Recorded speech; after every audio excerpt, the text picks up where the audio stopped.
Hi everyone.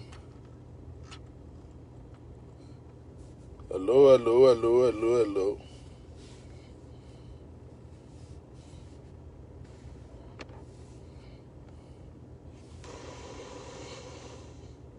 Let me just do a quick one. I got stuff to do. Let me just do a quick one.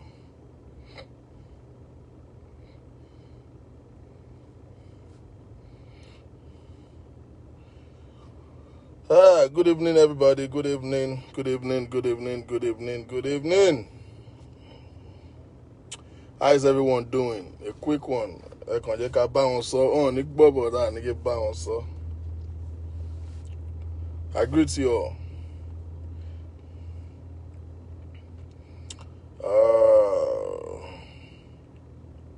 Hello, Twe. Hello, Twe.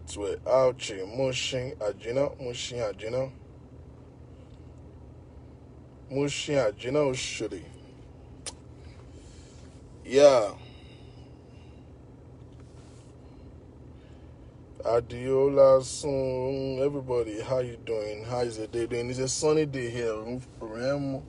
If you see the sun in Maryland now, I don't know, maybe it's everywhere in Maryland, but the sun in Baltimore, you would know that hell is real.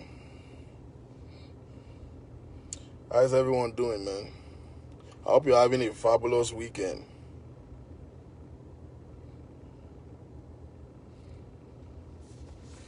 I don't have all the time, but let me just really do a quick one here. All right. Good afternoon, ladies and gentlemen. Actually, don't mean done by. Only going to pass it. Well, actually, fresh down and Maureen, yala. Good afternoon, ladies and gentlemen. How is everyone doing? Hey, Reverend Tunde. I greet you, sir.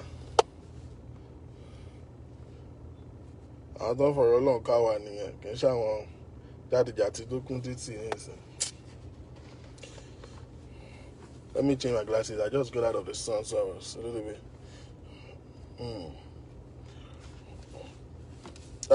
Christian Dior. 2020, no, 2025. Christian Dior. 2025. You're going to show the sunshine. 2025.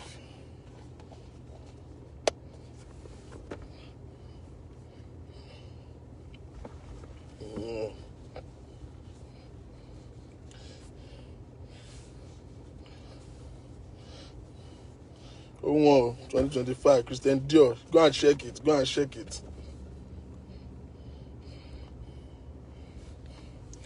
All right, ladies and gentlemen, good afternoon.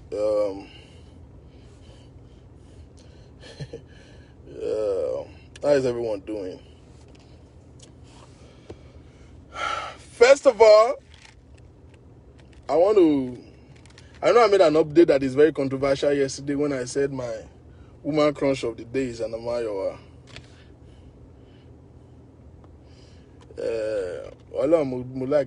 I swear to God. It's very weird. It's very hard. If there's anybody that I should dislike, detest, if there's anybody that show me shaggy on this Facebook. Somebody, yes, it's 2025. Yes, Christian Dior new one go. So I can say show color Noah. I want that 2025.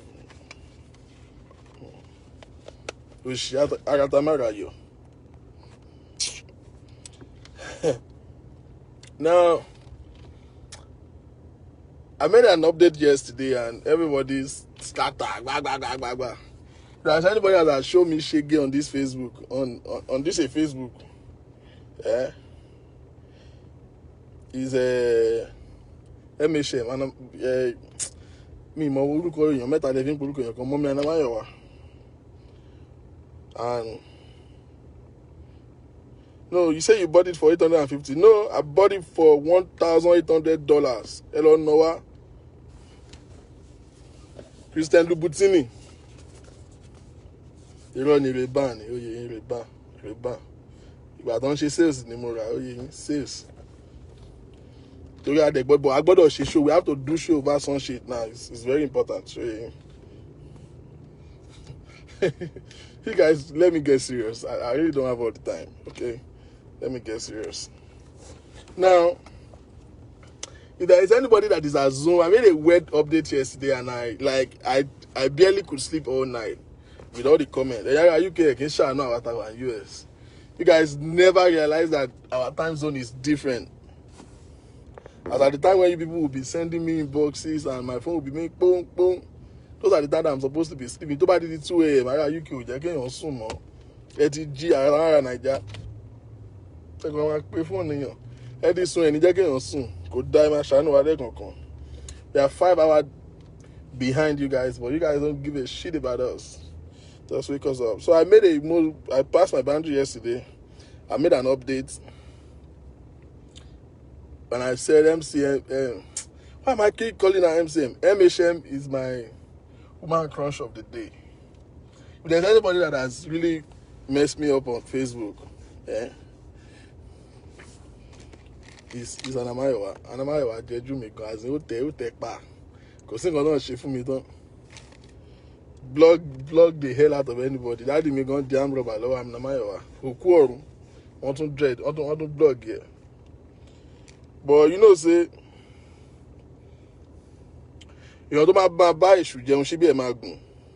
You know what I mean? So I was ready for all of those. When it came, I wasn't surprised. It didn't even get to me. It's part of, I've really taken time to study the dirty game. I don't play it, but I already know who I'm dealing with. I already know those I'm dealing with. I know. See, when you are trying to be a light in the darkness,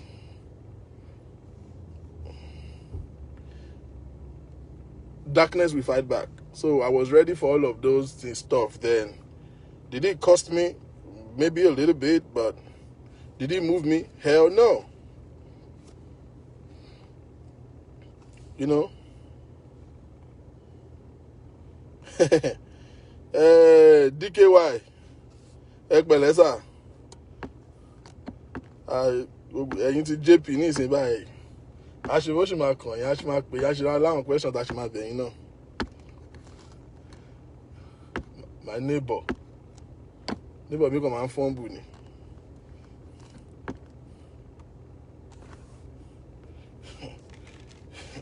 Now, but listen, in the midst of all of the rubbish, right? Let me hit it real hard, real quick. In the midst of all of the nonsense that they all did, I mean, it's a lot of people. It's 5 people against 1 person. Just me, only me is having sense in the midst of 5 people. You know what I mean? I should be ready to be dragged and all those brutality. You know what I mean? But I didn't take it against Anamayowa for 1 day. Because for me, I see her as an hireling. I feel like, because for what is what, she has never had a personal contact with Genesis, so she would only deliver what she's been told. And clearly, beyond words, we know that she was hired to do what she had to do, and she did a pretty good job for who hired her. It might not achieve so much result, but take Anamayowa away from that story, then bullshit ni Bukky ò lọ́pọlọ rárá. Bukky ò ever ṣiṣẹ́ kìdìrì. She always come out to shoot herself in the leg. That's why I keep saying I have never defended Genesis. Everybody say I'm defending Genesis. I have never had to defend Genesis. I am only proving Bukky wrong. What Bukky is saying, what Maureen, what Maureen is saying does not add up. It's not about defending Genesis now. It's about an intellectual listen to you and cannot just put a sense in what you are saying. You are making statements that does not work. How do you want us to sit down and listen to you saying somebody was raped for 3 years and he had a son that is 7 years old? Come on, that is not defending Genesis. That is common sense. That it takes a retard to even listen to that bullshit.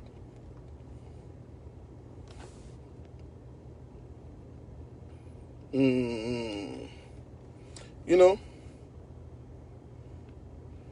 know, so it just takes a retard. It's not about defending him. I didn't have to try to investigate anything. It just takes anybody that has sense to sit down and listen to them. You know what I mean? It just takes you to just sit down and listen closely. If you have an open mind, you know, so many people have taken their judgment. See, I want to life won't beat up on this. Let me push this in a little bit. I want to life won't beat. I want to go like saying, as in their life is bitter. They are not happy with themselves.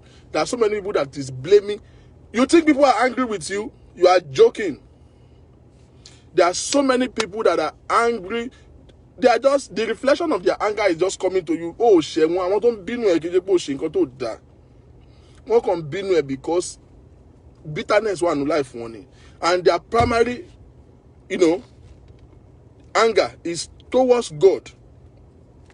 All these things you are seeing now is an anger against God. And there are so many people that has blamed their failure in life on God. God, why me? They feel that they have done so much and they have gotten so little. They are angry with God. So àwọn pastor ló máa ń jẹ́ victim wọn. They can't see God. Pastor ni point of contact to God. So there are so many people that are wọ́n ṣe ń gbẹ́jọ́ yẹn wọn ò rẹ́lì láti béèrè pé okay ta ni Genesis yẹn. Gbogbo àwọn tó ń kó type rubbish tó ń comment rubbish púpọ̀ nu wọn ò tiẹ̀ mọ́rí gan kó wo mi ò wo service ẹ̀ rí. But so far tó wáyé pé kí pastor náà ń shade he go join them. Inú bí wọn, they are mad. They are not happy with their life. They have failed in life. They've tried so many things and they don't have an understanding. They don't have an explanation to why they did not succeed. So they are angry with God. They are angry with God. They are really mad with God. So now their anger with God is reflected on their anger on pastors. So one man kanra more pastors. Go one man kanra more pastors. Anything they say against any pastor, against any church, they are quick to take a judgment. But Sherry and Tori Ebashikbe, anybody that life is treating well, that has gratitude in his life, anybody that still feel that God is still faithful, to ba listen some people here, to ba listen see one, to they take a judgment based on balance and fairness. It's not about defending Genesis, it's about just using your IQ, use your common sense, and listen to what they are saying. It does not add up. Okay, the story of the day. Yesterday, I uploaded a video that went viral beyond what I even think.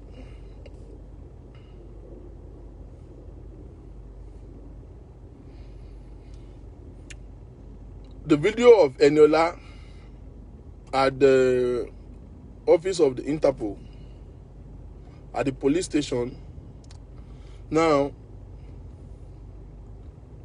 where she was apologizing to Prophetess Ladele and was asking for forgiveness because she don't want to go to court.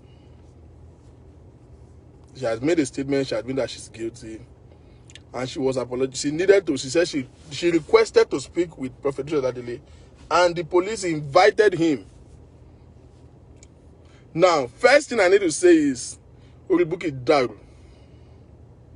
Bukky just said daru. Need evaluation. Koko te egbe wa hospital mi ka te check omo opolo ge yen. Orí tingi.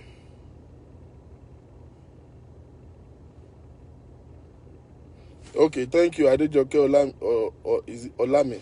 Thank you.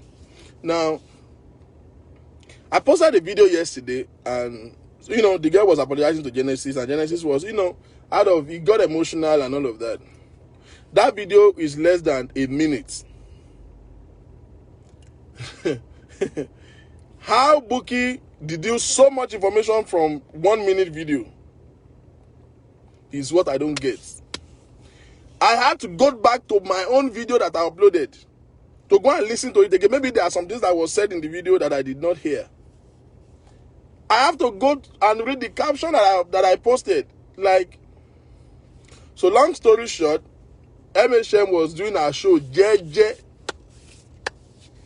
and Bukky just intruded that show.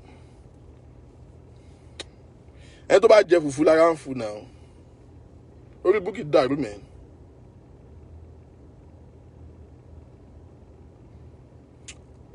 Oh, I've read this shit on her page today. Clearly, I'm okay. Bukky can look on you, boy. Bukky only can English, but Bukky only spell. Bukky just secondary school now. Can spell. Don't call local. Oh man, back on it. Now, she burst into an Amayawa show yesterday with so much fury, so much restlessness, And you guys need to go and watch MHM show yesterday. Start from 2 hours 48 minutes to the end. You will laugh and faint. Now, she was really coming with fire and was trying to trigger MHM. And this is why my love for MHM yesterday went like 3 bar. In all, she was calm. She was calm and collected. And she was like, calm down. Calm down. And she said something that are very profound. I was like, no, now. This lady might play dirty. Don't play dirty. Go. See, I told you before. This is not the first time I keep saying it. I've said it publicly many times that I love Anamayowa. I've said it many times. And it's weird. Yeah. What did you me on Facebook? But see, truth in content me like there are 2 ways to live life. You can either be good or bad. If you want to be good, be 100% good. If you want to be bad, don't go yag with it, don't get deep.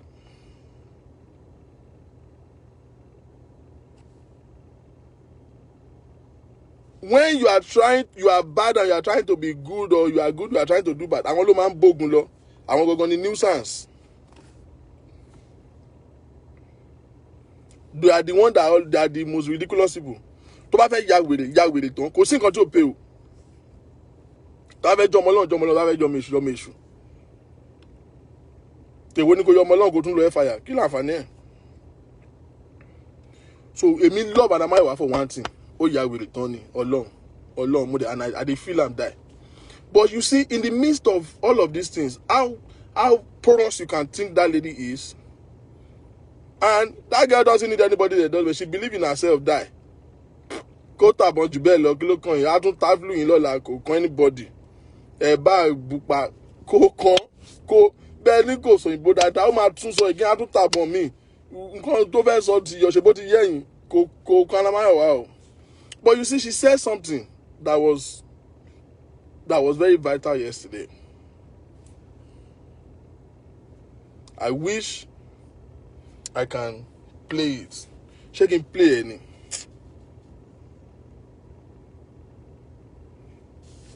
No. Let me not get it. Now, why? So Bukky called that show, and like she technically shut down that show.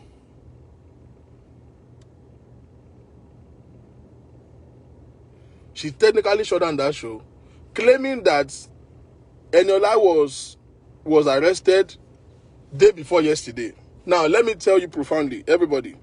I know you guys, I uploaded the video yesterday, but I've had that video since mid last week. I've had that video since mid last week.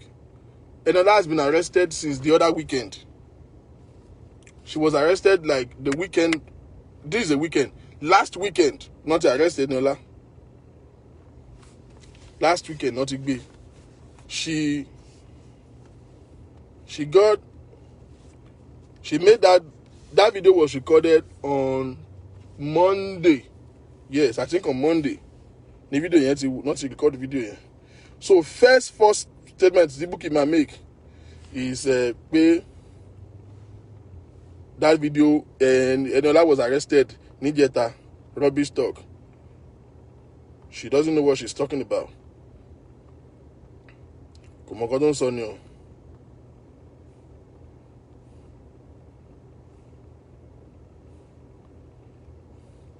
You know? So she said Eniola was arrested on Thursday, and then Genesis forced her, or they used police to threaten her to say that she's the one that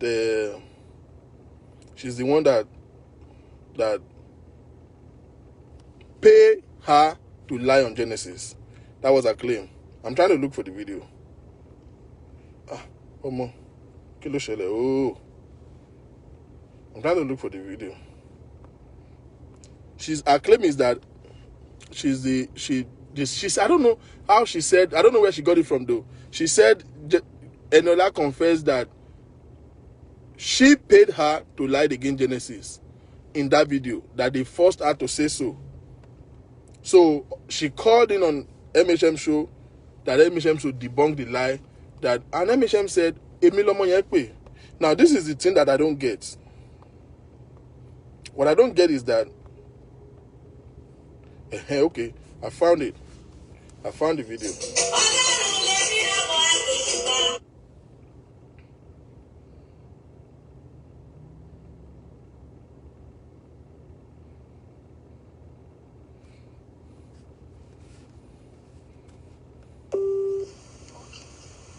Okay. Ẹ má bínú mà. Mo ń gbọ́ yín mà. MHM. Má. Tẹ́ bá bò mí. Kí ló ṣẹlẹ̀? Tẹ́ bá bò mí, àṣírí yóò di bò lórúkọ Jésù. Kí ló dé? Kí ló dé? Ṣógun láyé ni. Bẹ́ẹ̀ ni mà. Can you hear it? Bẹ́ẹ̀ ni mà. Mo ń gbọ́ yín mà. Ẹni ọlá tó pè sí sóyún jọkàn. Ṣé mo bá ẹni ọlá sọ̀rọ̀ rí? Ṣé mo bá sọ̀rọ̀ rí? Ó wá ẹni. Ẹ bá mi stop tó o tẹ́ ń ṣe yẹn. Mo ti stop. Genesis ní àwọn ẹ̀sìn ẹni ọlá lánàá wọ́n mú lọ kíkiri. Àwọn Genesis wọ́n sọ pé kó. First lie. Genesis arrest Enola lánàá. No. Àti last weekend not the arrest ọmọ yẹn. Àti last week ló ti wà detained. That's the first statement. Me, I personally had the video since Monday. I didn't upload it because she was to go to court on Tuesday or Wednesday. And of course, it doesn't make... Irọ́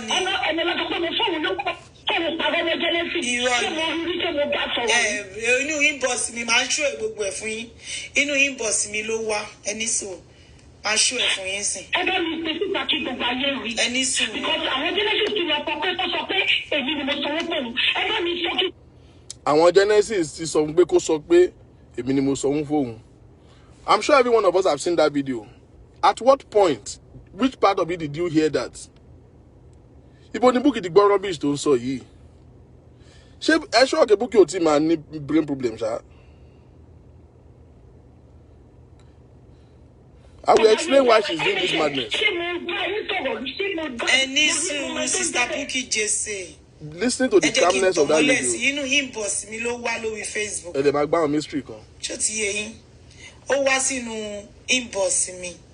Máa lọ sínú inbox. Èyí kọ́ lè ṣàlàyé fún ọba mi ṣàlàyé fún gbogbo ayé kan gbọ́. Èyí kọ́ ni kẹ́kẹ́ gbogbo ayé ẹ̀yin kọ́ ni mò ń tẹ́yìn bá calm down. Ẹ mọ̀ pé tẹ́ bá calm down ní máa sọ̀rọ̀. Ló ti yé yín sìn. But tẹ́ bá calm down ní lè sọ dáadáa. Inú inbox mi ló wá. Ó wá sínú inbox mi. Ó wá sínú message mi. Mo lọ sínú inbox. Mi ò sábà lọ sínú inbox. Message yẹn ti pẹ́ gan nínú inbox mi. Ó wá síbẹ̀. Ó wá comment. Ó gbé voice note yẹn síbẹ̀. Nínú inbox messages mi. Ló wá fi comment síbẹ̀. Ó gbé gbogbo voice note yẹn síbẹ̀ ni. Màá mú gbogbo ẹ̀ jáde fún yín. Ó wà ń bẹ̀, ẹ má wọ̀ ọ́. Ẹ sí níbẹ̀ náà, báwo ló ṣe máa sọ pé yín ni? Ẹ calm down now. Ṣebí mo fẹ́ wá inbox yẹn jáde. Ẹni tùrù, ṣe ti di fídíò yẹn sá. Fídíò wo nìyẹn? She hasn't even seen it. Genesis ti arrest ọmọ ẹni ọlá yẹn. Mi ò rí fídíò yẹn. She's scared as hell. Ọmọ yẹn wá sunkún wá dìbò lẹ́sẹ̀. Ọmọ ní kọ́ ọmọ yẹn parọ́, ọmọ yẹn wá sọ pé mi mú fóònù lówó kó wá parọ́ ọmọ jẹ́. Irọ́ ni. Now, did you hear how she narrate the video? Pé wọ́n ti mọ́ ọmọ yẹn, wọ́n á ti mọ́lé. Wọ́n wá sọ fún pé kó sọ pé ọmọ yẹn wá sọ pé èmi mo fóun lówó kóun parọ́ ọmọ Genesis. Ẹ gbà mí. Ẹ̀ẹ́dẹ̀jọ́ ẹ bá mi wo fídíò náà. That video is less than 60 seconds. Ṣé inú fídíò yẹn ni Bukky ti rí gbogbo nǹkan tó ń sọ yìí ni àbí ojú àlá ló ti rí? Ṣé Genesis ló sọ fún bẹ́ẹ̀ ni àbí Genesis sọ̀rọ̀? Because Genesis has not even said a word. Not one word. Ibo ni Genesis ti sọ̀rọ̀? Àbẹ́mi ni mo sọ. Ẹ mọ̀ kí wọ́n sọ pé nǹkan tí mo bá sọ Genesis ló sọ. Where did I say that?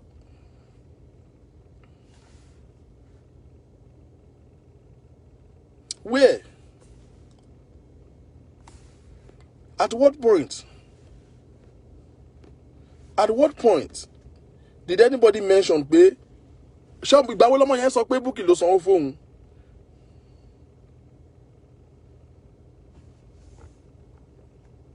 At what point? I can't get it. You see the way she narrated the story. MHM ò tí ì rí video yẹn àtọ̀ gan. That one said video wo. Ẹ̀yin kọ́ Brigadier. ìwọ ló ń pa. Genesis ò lè sọ owó ẹ̀. Èmi ní gbogbo ẹ̀. Ẹja tuntun, ẹja sẹ́ẹ̀dì fídíò yẹn sí. Ẹ sẹ́ẹ̀dì sí. Genesis wá sunkún. Genesis. Irọ́ ló ń pa. Wèrè ní òòlù ń wà. Ó ti ń ya wèrè díẹ̀díẹ̀ nìyẹn. Irọ́ ni mo máa gbé jáde ẹni sùúrù. Ó ti ń túra sí o. Mo máa fẹ́ kémi gbé jáde. Ó ti fẹ́ wọ ọjà. Mo máa gbé jáde ẹ̀sìn mo dẹ̀ máa wà mo sì wà nínú inbox mi. Tó ti yẹ yín last month ní gbogbo July. Ẹ má worry. Ẹni ọlá ò lè sọ bẹ́ẹ̀. Hold on, let me point out something again. Did you hear when she said, "Eba mi kwaya de mo fẹ́ send the auntie Maureen"? Now, Maureen, ẹlẹ́nu ṣípò ti yẹn. Ìyẹn fò bọ́ta láàárọ̀ àná náà láì fọnu láì wẹ̀ lálákún gbogbo ẹnu ẹ̀. Gbogbo ojú dúdú bí akọ ajá. Now, Maureen has been claiming póhùn àti Bukky ò lálìjẹ́ǹsì. Póhùn ṣe tòun ni Bukky ń ṣe tiẹ̀. Nígbà tí Bukky wá gbọ́gbé báwọn kéèsì kí ló ń pọmọ yẹn. Kéèsì Jùmọ̀kẹ́ nìkan ló pa àwọn pọ̀. Did you hear her now says òun fẹ́ contact Aunty Maureen? Ṣé pé irọ́ ló máa ba yá àwọn méjèèjì jẹ́?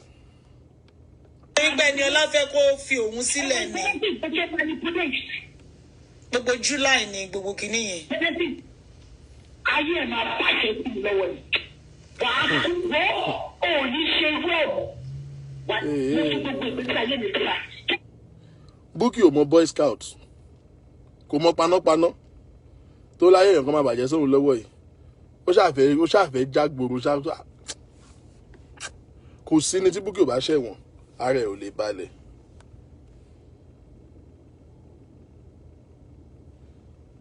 Eléyìí tó ṣe yìí, ó ti tẹ̀sán fún àwùjá ṣòfò.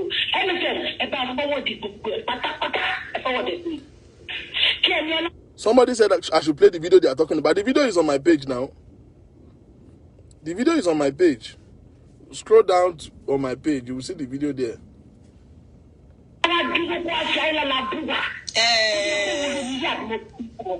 Kò rí yín rí ná. Gbogbo ẹ̀ lèmi máa ṣó sìn. Ó wà nínú inbox. Ẹ wà lọ́dọ̀ mi ń bíbá náà. Now, that is the first part. You see how this lady keep coming her down. Somebody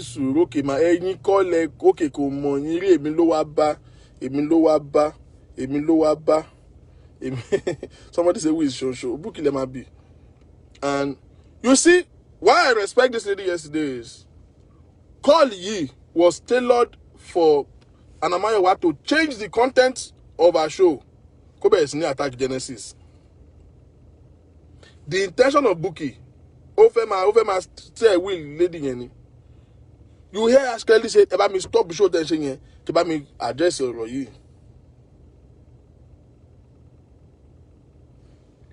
Oh, I will get there. Amaka, yes, that's where I'm going. She played a fast one on Bukky yesterday. Very smart one. Very smart move. You will see where I'm going. Money gbogbo kini yẹn lọ́wọ́. Money voice note yẹn lọ́wọ́. No, mi ò ní yẹn lọ́wọ́. Mo ní ti lady yẹn lọ́wọ́. Àní fídíò bí tí tẹ́lẹ̀tì ti sunkún pé mo pa ipò pàgọ́ mọ́ ìgbà tó máa sọ pé mo sanwó fóun. Ọlọ́run dẹ̀ dúró. Ó dẹ̀ wọ́n máa yóò dẹ̀ báyé ayé jẹ́. Ọlọ́run dẹ̀ dákẹ́ ó dẹ̀ wọ́n máa yóò dẹ̀ báyé ayé jẹ́. Ayé Genesis ti bàjẹ́ already. Ayé ẹ̀ ti bàjẹ́ already. Ọlọ́run dúró yẹn ó ń wò yẹn ayé ẹ̀ ti bàjẹ́. Ayé Genesis ti bàjẹ́ already. Ẹni tẹ̀lé bá mi fọwọ́ gbogbo kìíní yẹn ẹ̀jọ́ tó yọ ọ́ bá mi fọwọ́ dẹ̀. Mr. Bukky Jesse máa ṣe ṣé ti yé yín mo fẹ́ play ẹ̀ nù ẹ bá kó lọ. Gba fídíò ẹ̀ lọ́wọ́ àti máa fọwọ́ fídíò ẹ̀ sórí WhatsApp kẹ́kí wọn àwọn èèyàn. Wo bó ṣe wà restless. Jẹ́ kó wá fídíò ọ̀hún, jẹ́ kó wá voice note ọ̀hún láti fún ẹ o gbà. Just listen. Mr. Bukky Jesse. Well done. Ayé Genesis ti bàjẹ́ bitterness ló ń wá. Ayé Genesis ti bàjẹ́ kò lè remedy ẹ̀ mọ́. Mo gẹ̀yìn rí. Kò sí nǹkan tó lè sọ kò lè fọ aṣọ bo èyí tó kù nǹkan tí ó bá sọ yí pé lọ sanwó fún lady yẹn àwọn tó kù ńkọ́ tí ẹ mọ̀ rí ẹni sùúrù Sister Bukky Jesse mọ̀ gẹ́ yẹn rí mọ̀ from no Adams ó wà lórí bíbá náà mọ̀ lady yẹn rí from no Adams máa bá yín forward dẹ̀ ṣé bí máa lọ wá ní Sister Bukky Jesse máa wá ní tó bá sọ pé mò ń bọ̀. You see how she's trying to calm her down. Kò gbọ́ control. Ó ti ń pe Maureen bẹ́ẹ̀ yẹn o. Ṣẹ̀gbọ́n pé ó ń dá Maureen nìyẹn. Just listen to it. Tó bá sọ yí pé kinní kan ayé ẹjẹ́ sọ kinní kan fún yín Délé kan ń jàpòrò ni that is what I believe.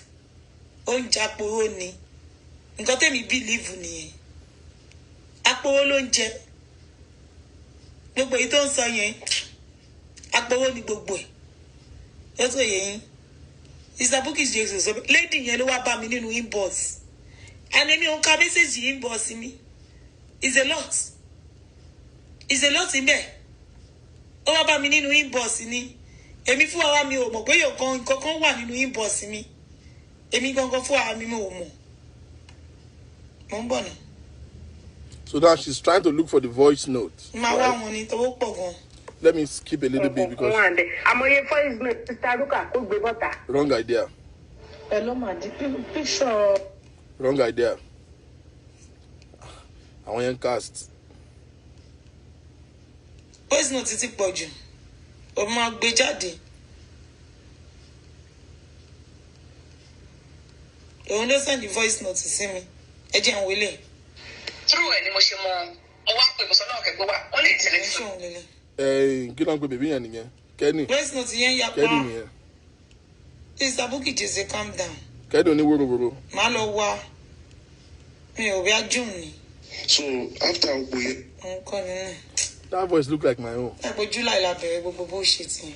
No, kò lè jẹ́ bẹ́ẹ̀. Ẹ má worry ma wá jáde. Ǹjẹ́ ṣe show mi tán.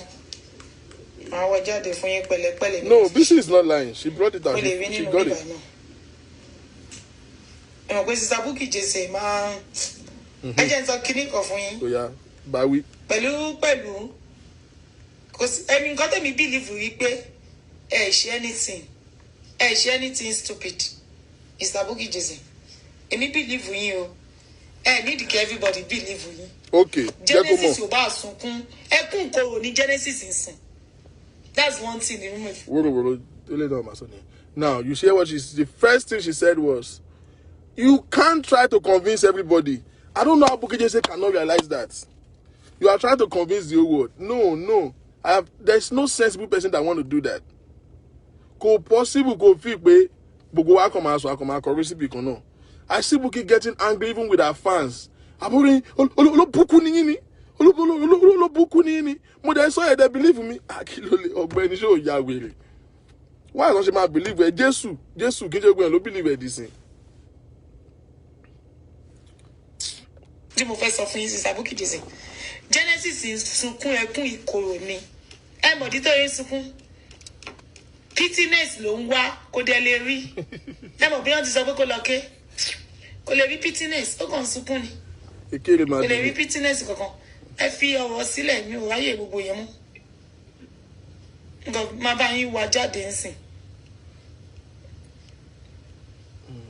2020 lélẹ̀. Máa bá yín wá jáde. Genesis topic is gone lọ́dọ̀ tèmi. Ìráyè Genesis. A ní eléyìí náà tẹ́ bá fẹ́ £50 ni. We have this in stock as well. Jáde no ní mímì ìgbà tí yóò pọ́n bẹ́ẹ̀ ọlọ́pàá gbé ẹ kí ló kàn á ṣe tẹ̀wé jàre. Is a lot in there. Ó wá bá mi nínú inbox ni. Èmi fún àwa mi ò mọ̀ pé nǹkan kan wà nínú inbox mi. Èmi gangan fún àwa mi ò mọ̀. Mo ń bọ̀ náà. Máa wá wọn ni tówó pọ̀ gan. Kọ̀ọ̀kan wà ń bẹ̀. Àmọye voice note Sister Ruka kó gbé bọ́ta. Owó dákẹ́ bí wọ́n.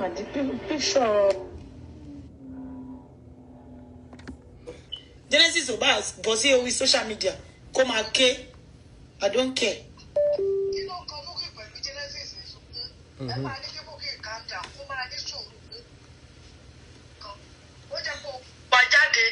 So wàá fi mọ̀ bóyá o mẹ́niyẹn bóyá kò mẹ́niyẹn nínú kan pẹ̀lú Genesis ti lọ ó ti lọ. Ó ti lọ ká gbàgbé nípa Genesis jà o. Ẹ jẹ́ ká gbàgbé nípa Genesis jà o. Ǹjẹ́ fẹ́ máa sọ ọ́ mọ́. Tó ti tán fún tó ṣe àwọn ṣe kìíní. Ẹ sábọ́ọ̀dù ló bí mi bí mi sọ. Ó bá dùn àwọn farabalẹ̀ wa àwọn agbèjáde ìyẹn ò ní mímì ìgbà tí ìṣègùn ọbẹ̀ ọlọ́pàá gbé ẹ kí ló kàn. Wá ṣe tẹ̀ ó jàre. Ẹ tó ti tán fún. You see how they are discrediting it. Ó ti ẹ̀kọ́ mi pẹ̀lú okay ti wúwà yẹn lélẹ̀ June 24 of June ni 24 of June ni woman yẹn send ẹ̀ sí mi. Ẹ ń bọ̀.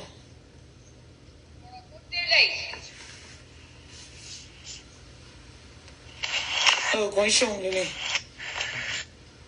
She's trying to look for it here. But máa get You will see the smart move here. Mi wàá mọ̀ bóyá òun lélẹ̀. Àǹtí mi. Okay, kò ń ṣòun lélẹ̀. Voice màmá yẹn nìkan ni. Kò ní voice méjì. Ẹ ṣòun ni. Màmá yẹn nìkan ni ó ṣe voice note ẹ̀ fún ara rẹ̀. Ó dẹ̀ fi sínú WhatsApp, ó fi sínú Facebook ní mi, ó dẹ̀ pé òun lélẹ̀. Kẹ́nìmánì ni wọ́n. Kẹ́nìmánì ni This is the wọ́n. voice note. Kẹ́nìmánì ni wọ́n fẹ́ jẹ́ kéèyàn Ó ti rí o. On the 13th of Ṣé pé Adamayo wá di voice note yẹn bí báyìí. On the 13 of July. July 13 ni lady yẹn ṣe kìíní yẹn. Sister Bukky Jesse, July 13. Ma? Ẹjọ́ ṣe lè forward gbogbo ìsinmi. Ẹni sùúrù. What ti rí o? Watch the smart move. Sister Bukky Jesse, mo máa fi wọ̀n láti inú inbox mi. No. Ẹ̀bùn ṣe lè forward ẹ̀ sí mi náà. Ní máa ṣe náà, ṣe bí ẹ máa rí mi sì ti máa bá yín ṣe. Why not? July kí ni mo dárúkọ lẹ́ẹ̀kan yẹn sí mo títí di gbàgbé. Okay, ṣe ń ṣó ẹ lọ́wọ́ lórí line. Ẹ ń ṣó ẹ lọ́wọ́. Mo fẹ́ ṣó ẹ̀ fún yín náà. Showbiz Cafe. Ṣé ti yẹn July 13. You see that she really wants her to end whatever she's doing to start advocating for her. Because Bukky ò lọ́pọlọ, show Bukky ò wà retarded. Ó kàn fẹ́ máa lo woman yìí. And this woman is done with those old shit. Mo fẹ́ rí ni. Tẹ́ bá jẹ́ kí n farabalẹ̀ wá. Now at this point, this lady now realize that kò fẹ́ farabalẹ̀. Ó máa fún leg over nísìn. Ẹ sọ fún mi, mo wà lọ́wọ́ yín báyìí ni. Ó wà lọ́wọ́ mi. Mo lọ wo déètì yẹn ni. Ṣé tí tó fi ń gbọ́ràn? Ṣó fi wẹ́ẹ̀pì síbẹ̀? Máa send ẹ̀ sí Sister Bukky Jesse. Ẹ máa calm down. Ó ti yé yín. Jẹ́ kó gbọ́. Ẹ máa wà gbogbo kọ́kọ́ ni kó máa jó yín lára. Jẹ́ kó mọ̀. Gbogbo kìíní ti tán. Ó ti yé yín sìn. Wọ́n ti update kiri. Ẹ jẹ́ kó update. Kí ló kàn wá? Kí ló kàn wá? Ẹ jẹ́ kó wá gbé yín lọ sí kóòtù. Sister Bukky Jesse. First of all, àṣàwọn update yẹn máa mú ẹ Bukky. Èmi ò gbọ́ sọ pé o ní thick skin ni. Àṣàwọn update yẹn máa ń gé ẹ jẹ. Mi mọ̀. Wọ́n ti ń update kiri, wọ́n ti ń update. Sọ̀gẹ̀dẹ̀ lúná. Èèyàn tí ò jẹ́ gbé o lè kú gbí yìí. Jẹ́ kó mọ̀. Nàìjíríà nìyẹn tó ti sọ fún pé. Bọ̀ tó bá jẹ gbìn kan. Ẹ jẹ́ kó máa bọ̀ wá sínú United Kingdom. It's not about that. MHM, I need to clear it. We are You don't clear claim nothing. It is people that want to believe you, they will believe you. Ẹ̀yin ni jẹ́ yìí pé. Jẹ́ yìí náà bọ́tà. Òun dẹ̀ ni mo fẹ́ kọ́. Ó dẹ̀ gbà ó lóhun ló pè kó bẹ́ẹ̀ argue. Anybody tí wọ́n bá gbé. Ṣé ìlú yẹn ṣe bí wèrè? Kọ́tọ̀kọ̀tọ̀. Ó wà duress, ó wà under duress. Ó ṣe màmí. Ó ṣe. Under duress, ìjọba sọ pé kò sọ ní MHM. Under duress kọ́ nìyẹn ni. Under duress nìyẹn nínú English. That is under duress. Ayé Bukky ta wọ́n tún kọ́ ẹ lóyìnbó. Oh God. That is under duress. Anybody that is under duress. You are correct, ma. Kò sí nínú mind ẹ̀ bó ṣe wà yẹn. Kò lè wà nínú mind ẹ̀ nǹkan tó ń ṣe fún ààrẹ. Kó wá sọ pé yóò kò sọ bẹ́ẹ̀. Kò wà nínú mind ààrẹ. Kò ever sọ bẹ́ẹ̀. July 13 àbí kíni mo pè sí. I guess I have it. I will forward it. Ma forward this. You ma worry say. The lady never said that. Ma forward this. Any kí wèrè ẹ̀jẹ̀ evidence jáde níbi tọ́mọ yẹn ti sọ pé òun lòún fún lówó. You do hear that again? Fẹ́kẹ́ update lórí ẹ̀. Disin anamáyọ̀wá ti update lórí ẹ̀. Bàbá yín wá ń sìn. Bọ̀ mo nígbàgbọ́ pé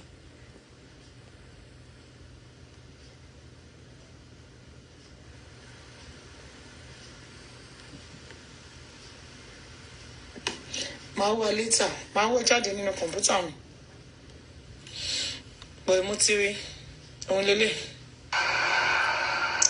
Títí di èmi eléyìí. Ṣé ẹ mọ̀ pé ó ti rí lẹ́ẹ̀kan yẹn tẹ́lẹ̀? Wá lóun máa wá jáde. Nǹkan tó clearly rí.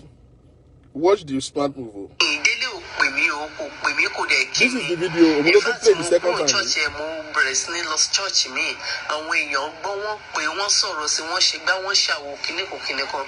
Ó tún rọ́gá ẹ̀kan sí mi. Ó tún rọ́gá ẹ̀kan sí mi pé kí wọ́n máa gbọ́ tẹnu mi. Gáyẹ̀ orúkọ gáyẹ̀ ń jẹ́ Sarah ó dúdú báyìí. Yẹn tún gbé lọ, yẹn tún lọ bá, yẹn tún lọ sọ fún un. Pé àìpé ìgbà kan àwòkan, pé èmi ń bu lẹ́yìn pé kíní kan. Pé nǹkan tó sọ pé òun máa download me. I'm going to my file. I need to go to my file. You will see everything on my file. So she has seen the file, I'll go right? to my file on my phone. But Bukky ò farabalẹ̀. Kò gbà fọ́ ọ̀gá ẹ̀ lélẹ̀. I will show you download. Wọ́n máa ń gbọ́ lẹ́dọ̀ state o. Wọ́n máa ń ní sẹ́ǹsì o. I will go to Wọ́n lè sẹ́ǹsì yẹn lè ní wàyó sẹ́ǹsì. Ó lè jẹ́ pé sẹ́ǹsì tó máa yíwọ́ o. But wọ́n sì máa ń gbọ́ ju ìlàjẹ lọ. Mo sọ̀rọ̀ síra mi náà ní ìlàjẹ náà. Gbogbo ẹ̀ ló kàn mí, ẹ má bínú. That's the date mo ń ṣe. Àwọn amúnibú ni ẹ̀rọ bí yẹ yìí. That was the woman. That woman yẹn send gbogbo kìíní yẹn Now sí mi. she's showing it on her phone. That was in the July. voice note that another sent to her. She's not lying. I mean, she's a blatant liar. Don't get it wrong. But on this one, I'm not praising her like she's cool. For some days. But on this one, no. She's keeping it honest. Yeah, Shanibori. There was a time in my lifetime. I'm one of these. I'm only Bukky the voice note. There was a time in my lifetime. What a tautology. I kàwé ìṣá ẹjọ́ gbogbo ẹni tẹ́ bá bímọ ẹran lọ school ọmọ yín lọ school ẹjọ́. There was a time in my lifetime. I don't want you to mention my name, but my name is Adetunle Oseyemi. Casting ó ti ṣe mistake play yẹn àti àwọn ọ̀tá kan ni ẹjọ́ ta ló máa Adetunle Oseyemi o ó ti cast o àwọn tó ń pè nìyẹn. I don't want you to mention my name. There was a time in my lifetime I was in. Mistakenly played that one. Mama rí gbogbo kìíní ẹ̀. So notice I've sent it to her. What is send gbogbo ẹ̀? I just want to know the dates. Tí bá ti mọ date ẹ̀ mo ti rí gbogbo ẹ̀. Mo ti send ẹ̀ sí Sister Bukky Jesse July 13. Adetunmi ṣe. Oh no, Anna. Adetunmi Oseyemi is not the lady. And I have her phone number as well. You see that she's playing smart. Now she has maneuvered Bukky at this point, sending an entirely different thing. She didn't even send it. Bukky is going to call back. She didn't get it. Then we are there Felai, 10th of.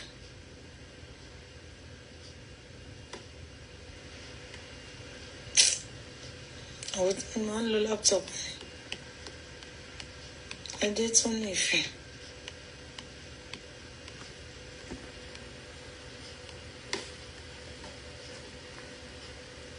We know now. Gloria Cook, we know that voice note yẹn. Àwọn tó bá fẹ́ support yín, wọ́n support yín. Wọ́n mọ̀ pé ìpàwọ́. Yeah, this is where she impresses me. Àwọn tó bá fẹ́ support irọ́, wọ́n support irọ́ náà ni. Wọ́n support Genesis pẹ̀lú irọ́ tó pa. But yín mọ̀ pé yín ò parọ́. Cool. Èmi ló wá bá, èmi gan-an ló wá bá. One foolish thing that Bukky is doing is to try to convince all of us. Newsflash, idiots. Two things. You cannot convince everybody. Number two, For you to be convincing, for people to accept a statement to be true, it always has to do with who is talking. Bukky, you don't have any pedigree. Oh, ni pedigree. Oh, antecedents. Oh, ni integrity. Oh, ni culture. Oh, ni manners. Oh, ni reputation.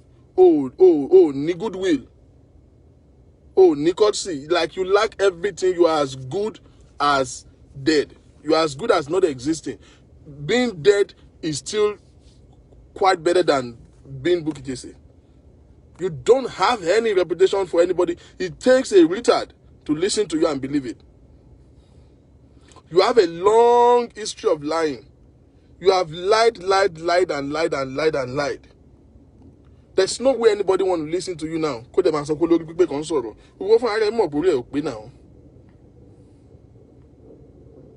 Oh, ni anything, like, oh, ni. The quality of a statement is determined by the quality of who is saying it. Èèyàn tó bá ń sọ̀rọ̀ tó máa ń tọ́ ní téèyàn ẹ̀tọ́ tó bá máa dáṣọ fún ní tọrọ ẹ̀ léèyàn máa ń wò. Téèyàn bá sọ̀rọ̀ kó lọ ká sọ̀rọ̀ èèyàn ká bá bẹ́ẹ̀ ni ìyá ọmọkùnrin. You don't have that. You don't have that. You don't have that. You don't know how many things you've done on this social media.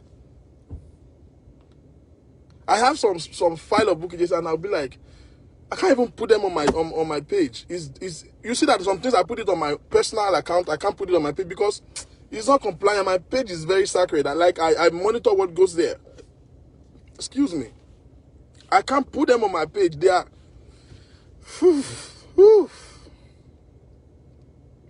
horrible. And you really want to come now.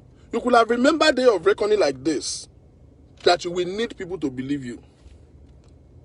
You could have remembered all your life that one day you will want to talk and people should listen.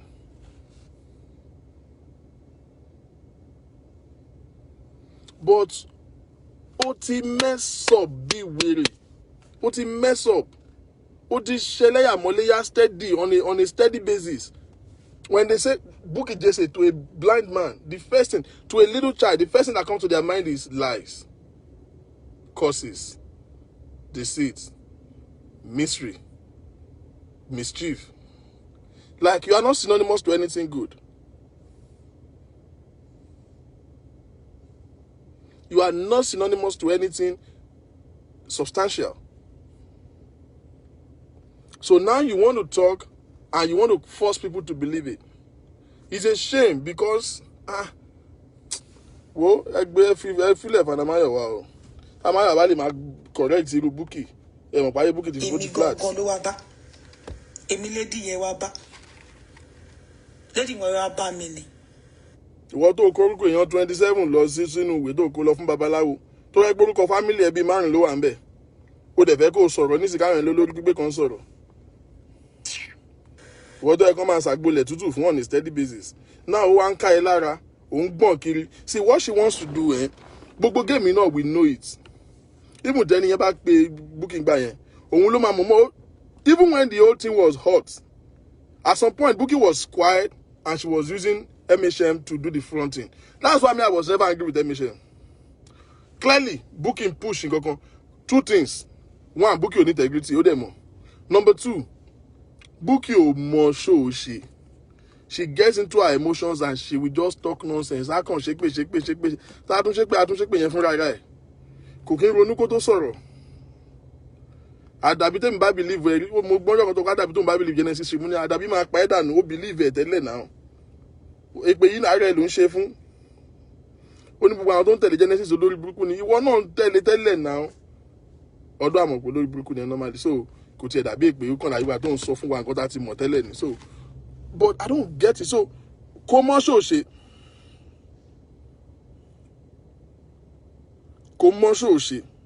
So at some point, Obes push lady front, forward. And she was doing a credible job for her. She did a good job trying to demean everybody. And she played dirty. She played real dirty. But that's why I said she did a good job. That is what Bukky wanted her to do. That was what Bukky wanted her to do. And she did it real dirty. Now, the same thing. So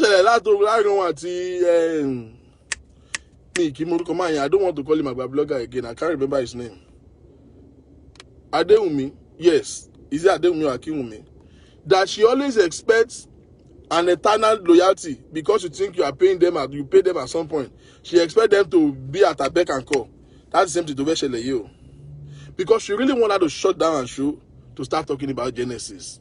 Bitch, no. She's following her own course. You follow your course. Emi gongolo wa ba mi nínú inbox mi ni. Mo de ma mọ gbogbo account tó lò. Mo mọ̀.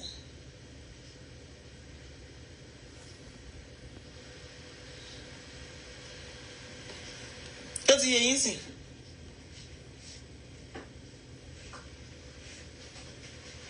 So ẹ má worry ara yín, Mr. Bukky just calm down. Shall be well with you. Amen. Èmi máa ń keep gbogbo nǹkan. I keep it. Because you ever imagine? Tí fóònù mi bá kún máa ti lọ wá fóònù mi. Mo ní ìlọ́tọ̀ fóònù. Tó bá ti kún máa rà mí. Tí fóònù mi bá ti kún máa rà mí. So ẹ má worry ara yín, ẹ má stress.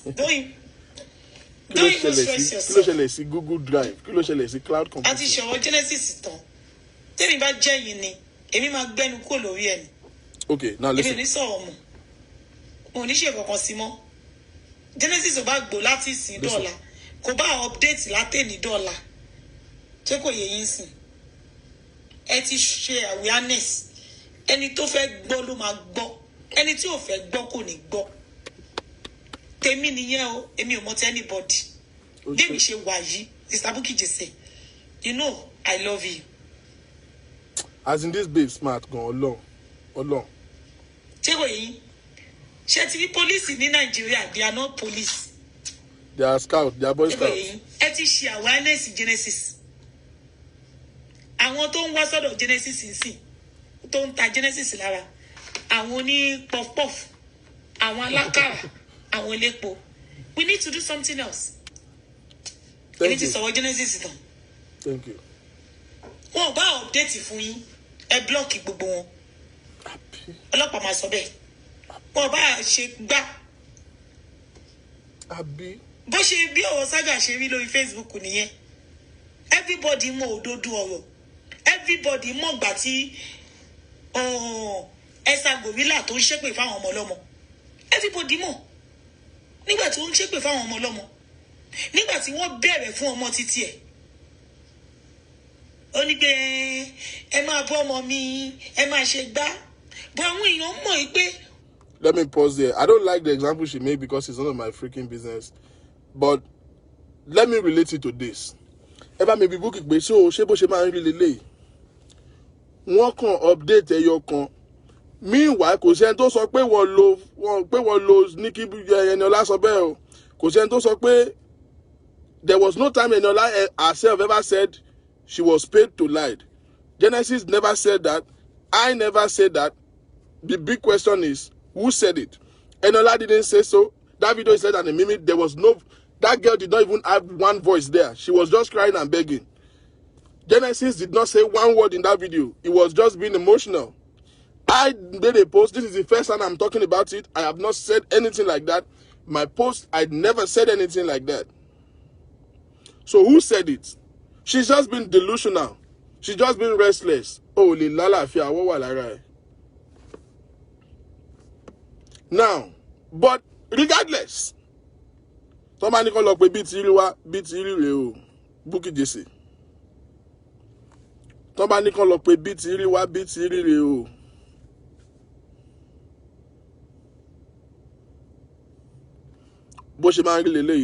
So really, in real sense, they are posting, they are sharing posts to now show your shame. People want to share evidence. Because see, whether you want to be wow, boya wa ba o, boya wa ko lo wa ba MHM lo wa ba, it's the same thing. She understand? She was your hireling.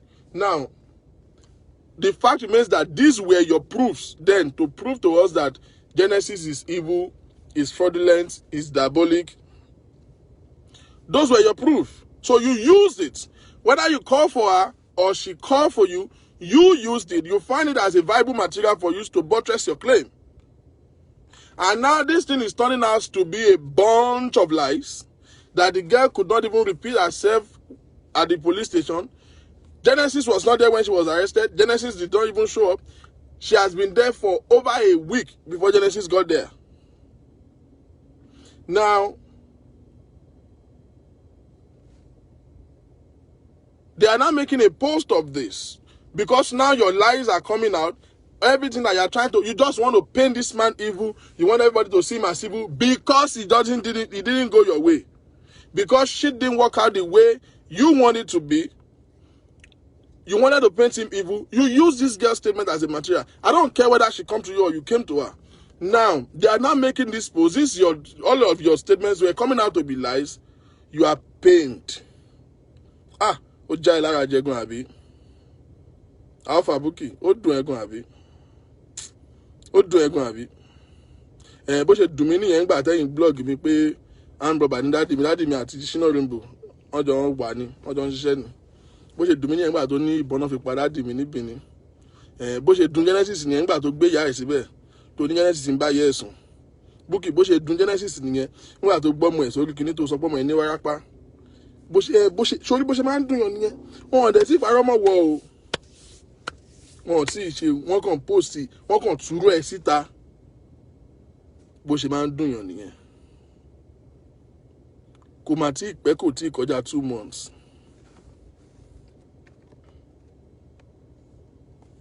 Ó ṣìpè fáwọn ọmọ. Àwọn ọmọ ò sọ òtítọ́. Bàbá tá a mọ òtítọ́ à ń sọ. Ṣé kò yẹ yín sìn? Ẹ máa wúwú ti Vivian yẹn sìn.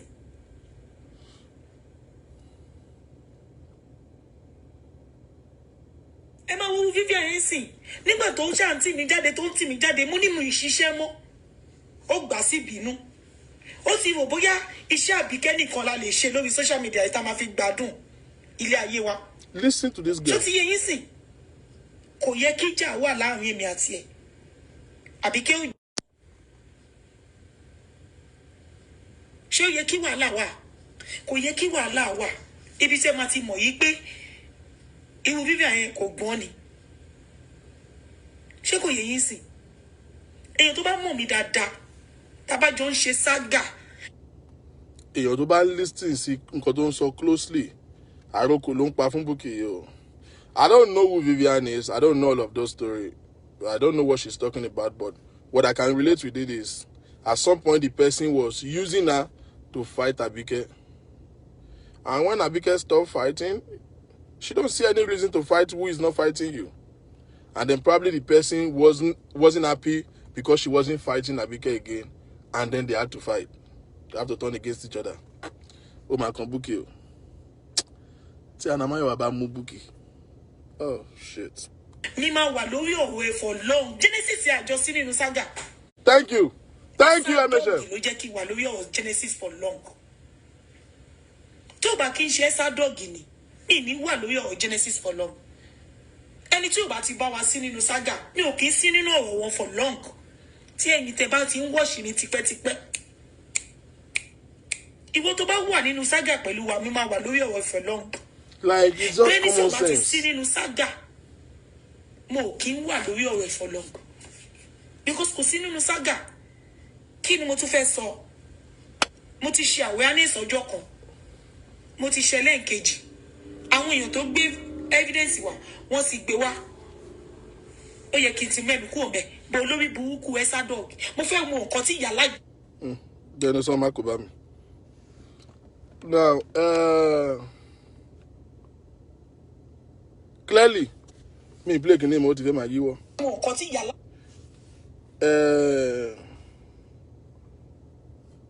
You know, this is the same thing I've been saying to Maureen.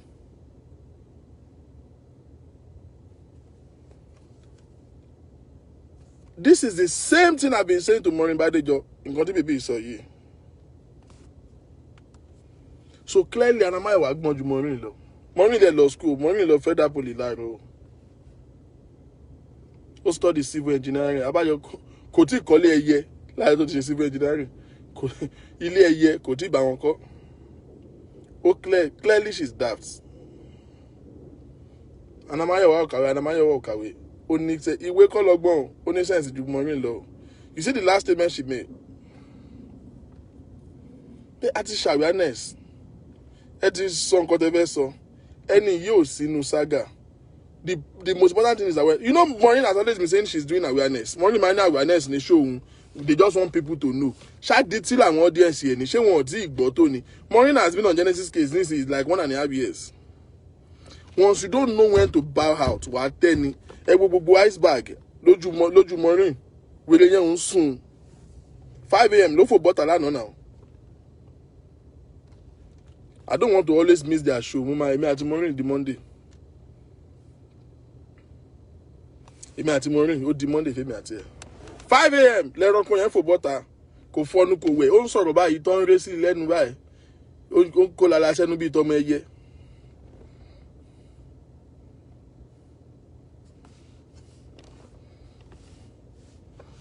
You know?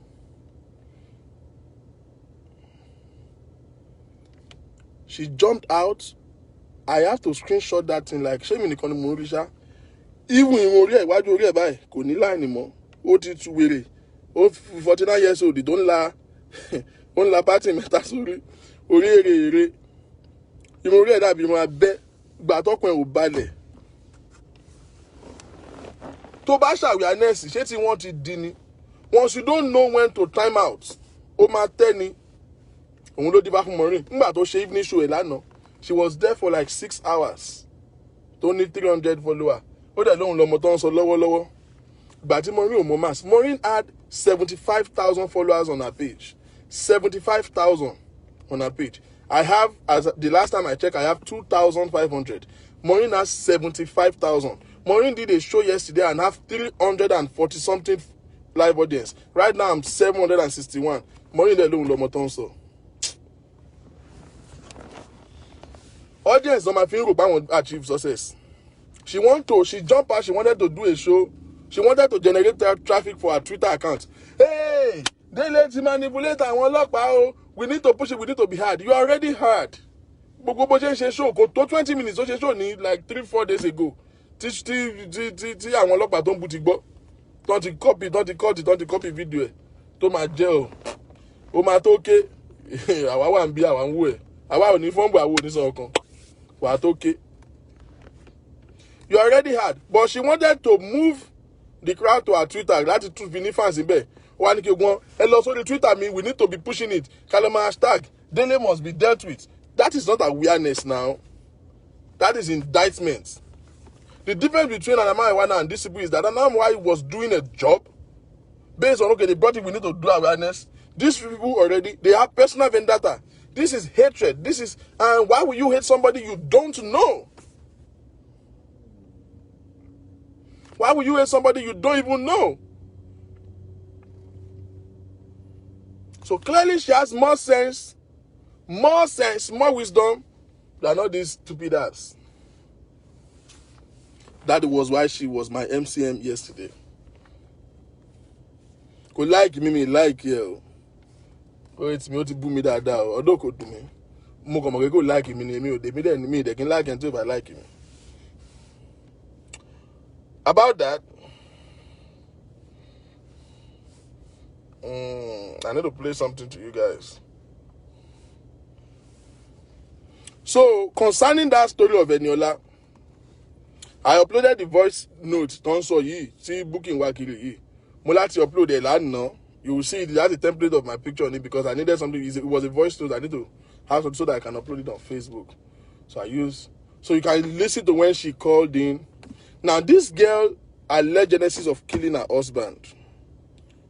Now, let's address Eniola's case a little bit. Then I will play another voice recording to you because I had a conversation. Me, I will not address anything that I did not investigate. Yes, Komoni. Bukky really, when she came out for Genesis, she has always known Genesis to be a weak man. Like, he's soft. Everybody knows that. Oh, look, don't back to Harlem, back. Genesis man are not straight in it. And Bukky, whether she, Tikule back pani today, ole pao. Bukky mock the Genesis lot at all. So she was attacking Genesis from the angle of vulnerability. but Ọlọ́run gbé dìde. Ọlọ́run wà lẹ́yìn this time. Kò mọ̀ kó máa yíwọ́ báyìí. Ó wá ti bọ́ sí gbónára fún. Ẹ̀yin tẹ́ ń gbé Manchester, ẹ jọ̀ọ́ ẹ máa bá mi yọjú wo Bukky gbé láàárọ̀ àtàlẹ́, ẹ kàn máa yọjú sí ẹnu ẹ̀ kẹ́ kàn máa make sure pé ó sì wù ara ẹ̀. So that tó bá jẹ sọ́lẹ̀ kò ní lọ wú sínú ilé o. Ọmọ yẹn máa para ẹ̀ o. Ọmọ yẹn máa para ẹ̀ o. Lórí ọ̀rọ̀ Genesis yóò máa para ẹ̀ o. Bó ṣe ń ṣe yìí o kò normal mọ́ o. She's already having suicidal ideation o. This is my profession and I can tell you she's already reflecting suicidal behaviors. Believe me honestly, I'm not goofing right now. Me like Bukky mo hate ẹ̀ pa, but me ìfẹ́ kó kú o. At least kó tiẹ̀ ṣẹ̀wọ̀n, mi ìfẹ́ kó kú báyìí. Mo sì fẹ́ kó ṣẹ̀wọ̀n yẹn. Kò ní dá kó kú kó tó kò ní rẹ́wọ̀n yẹn ṣe mi dẹ̀ ní láìkẹ́. Ẹ má bá mi yọjú sí o. Ìwà tó ń wù yóò normal mọ́ o. Now concerning this Eniola story, Eniola alleged Genesis of killing her husband.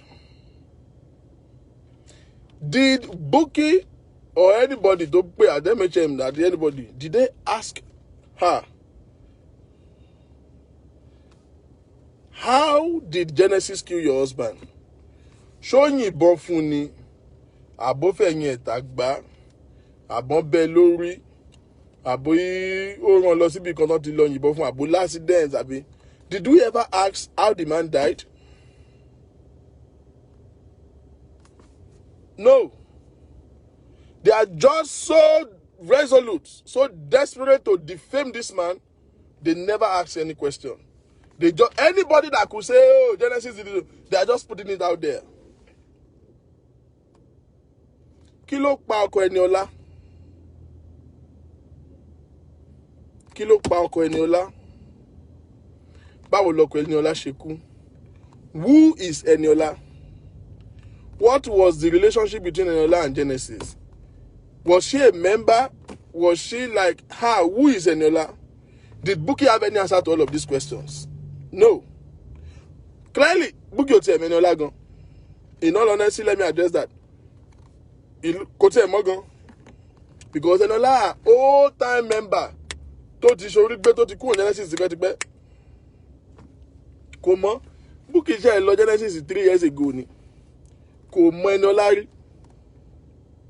The same way tí Kenny ṣe rántí Kenny oníwòròwòrò Kenny tó ń bá sùn mọ́ ọ́fíìsì káàkiri mọ́ tọ́ílẹ̀tì tó Kenny yẹn ó ṣe ní láàánú wọ́n níyàn ọmọ Ògúndé ló fẹ́ ọmọ Ògúndé ṣàyàfẹ́ o. She's a second wife to the son of Hubert Ògúndé.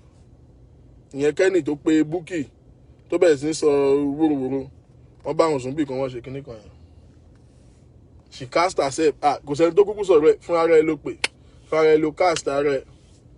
Nígbà tọ́rọ̀ fẹ́ máa yíwọ́ tí irọ́ Bukky ti ń jáde ó gbórúkọ ẹ̀ jáde náà ló fi fọ́tò ẹ̀ sí. Bọ́lọ́run ṣe dàìmọ́ ẹ̀ tó fẹ́ lè rú lọ́lọ́run ṣe máa dààmú wọn rú. Now, Bukky don't have any fact about this woman's husband and how he died.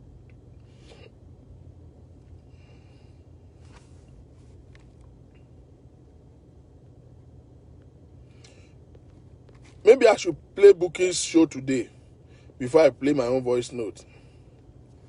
Because Bukky said in her show this morning, Genesis, she rape Eniola ni.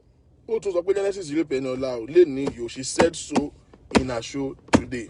And she made some very profound statement pé tí Genesis bá di December 2020, kó mọ̀ kí bàbá òun kọ́ ló bí òun, pé òun máa pa Genesis. I want to copy that statement and I will save it for record purpose. I've already downloaded it. I want every one of you to go and have it for the record. That Bukky said she's going to get Genesis killed before December. She said it in her show today. And I noted that. She made that careless statement. I won't take any statement of Bukky for a joke. Because those are facts that needs to walk her to where she belongs. If you can go to that video, get it, and please save it. She did a show this morning towards the end. It's a 15-minute show. Easy download. So I have something to play here. Just listen to this. Somebody who were there, who knew Eniola very well, called me like I was still sleeping when I got this call this morning. 10 years ago, every day, Mama, she young busy guy. Before I would believe my mate can be doing this. But there's a prayer I want to gather. Every time you know they enjoy that auto boy. Alone, you could not bear it, would in here. But they bear it, but you want. But I will you are bold, sure. Only go to go down.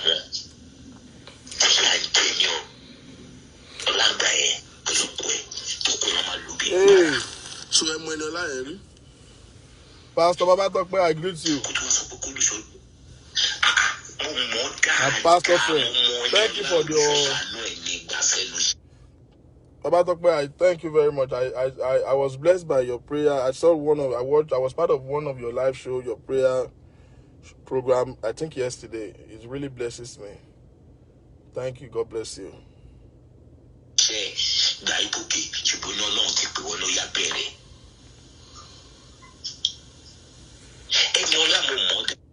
Now, he said Eniola and her husband came to church and they said God called them to ministry.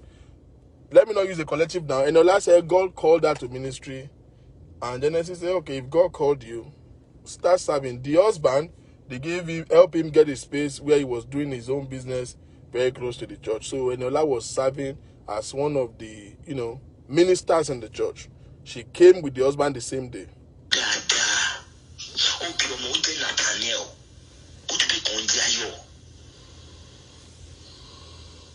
Now, the person speaking is one of the first prophets that was working with Genesis.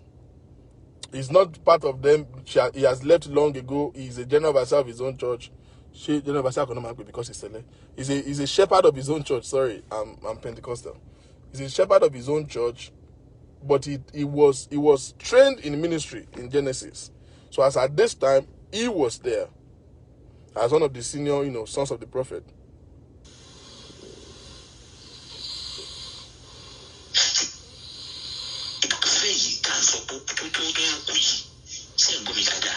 Ben, sir. Good. Okoto Fei. Tonyo Ui. Imagine Paroto is able to be more good one to put for Quay. Tibiamo, we be a look look Quay. I will be a possible look Quay. Me pause. Now, anybody who know Eniola would know the story. That when Eniola's husband died, the family of the man arrested Eniola because they alleged her of killing the husband. I don't want to tell the story, we'll still say it to details, but that's what he just said. That one family man won't be Eniola look pa ọkọ ẹ̀. Did you say you can't hear the audio? Báwo lẹ ṣe gbọ́? Ẹ gbọ́dọ̀ gbọ́ ó deep o. 10 years ago, every day, Mama, she young busy guy. Before I would believe my mate can be doing this. But there's a prayer I want to gather. Every time you know they enjoy that auto boy. Is it clear now? But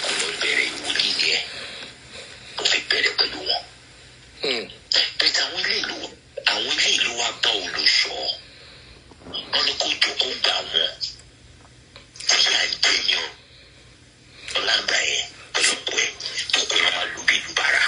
So I'm when you're lying.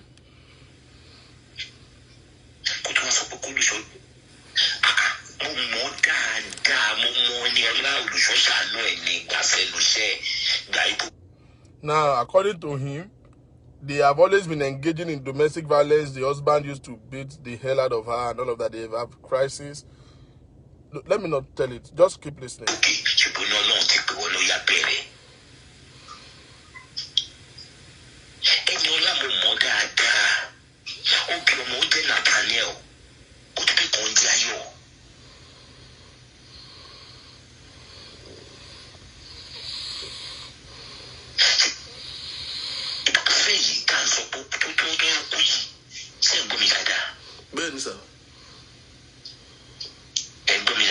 Mo ń gbọ́ yín sà. Good. Ọkọ tó fẹ́ yìí tó ní okú yìí. Ẹ má jẹ́ parọ́ tó ìṣèlú ti bímọ kó tó wá di tó fẹ́ kọ ẹ̀. Ṣùgbọ́n àwọn ẹbí ẹ̀ ló sọ pé òun ló pọ̀kọ ẹ̀. Àwọn ẹbí ọkọ sọ pé òun ló pọ̀kọ ẹ̀.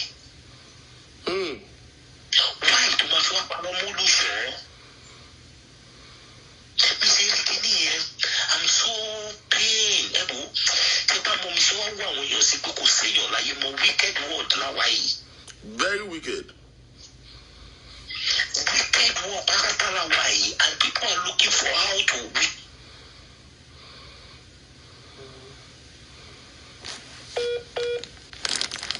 Tó wá sọ pé olùfẹ́. Ṣé ó lè dé? Ó máa ń stress rẹ̀ called operator ní in printing press. That is your husband. Ó lè dé àmọ́ rẹ̀. Oko Eniola is into printing press. They said he's a cord operator ní printing press. Ó máa ń stress rẹ̀. Okay. Press tó ṣe ó dẹ̀ kú and àgbàdo tá a wà ìlú Ìkà ní àgbàdo. Ẹni tó bá dìde ní àgbàdo ó mọ̀ ìpọ́n náà ràn lọ́wọ́ ni. Bẹ́ẹ̀ ni o. Àgbàdo àgbàpá ní náà. Àgbàdo ìlú Ìkà ní náà. Ọkọ wa ṣe kí ni ilé tẹ̀ ń gbé ìdójúmọ́ ló máa ní ẹ̀já bẹ́ẹ̀. Mo mọ ilé tó ń gbé pẹ̀lú ọkọ ẹ̀. Àìní ọlọ́ọ̀lì ló wọ̀n mọ Jonathan. Ìwọ ló wá bí olùṣọ́ tẹ̀ gbé àzí wọ́ọ̀kà olùṣọ́ tẹ̀ láìsí gbogbo ẹ̀yìn obìnrin. Àwọn obìnrin yẹn olùṣọ́ máa pè wọ́n máa fún wọn lówó ní kọ̀rọ̀ ni. Nítorí má dàbí pé nítorí ẹ̀ ṣíṣe olúwa ẹ̀ rówó ẹ̀ lọ́ ṣèṣì lọ́mọ.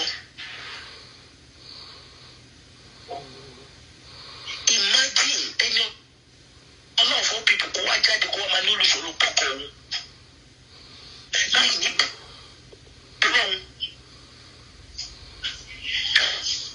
nǹkan tí ẹni ẹlẹ́ni ń pìkì ni pé nígbà téèyàn kú ó ti kú nìyẹn ọjọ́ mo ṣàwọ̀ àánú tọ́tì mo tẹ ìjọ òṣìṣẹ́ olúwa ń gbà yẹn ìgbà téèyàn dẹ̀ ti kú gbogbo ẹ wọ́n máa ṣe yìí ṣe ẹ fẹ́ máa dáyà jẹ́ àwọn ètò kù ní pé sẹ́mi ní kúkọ̀ ni.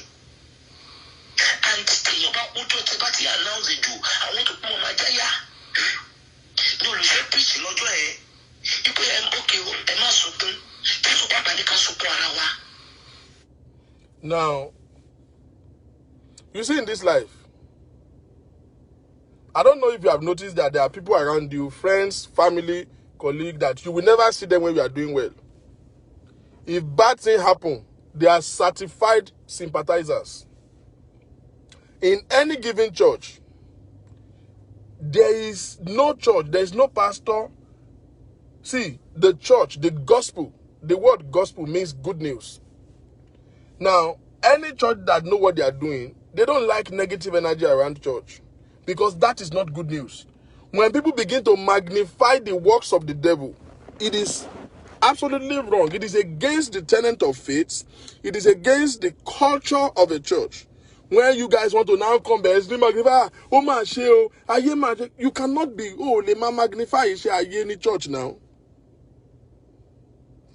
I was born in Redeem. I'm still a member of Redeemed Church of God. Redeem will never, ever allow you. The way they will even announce it, they will announce it briefly. They will go to the person's house and give a courtesy visit, and that's it. And they will send delegates. Even funerals, they will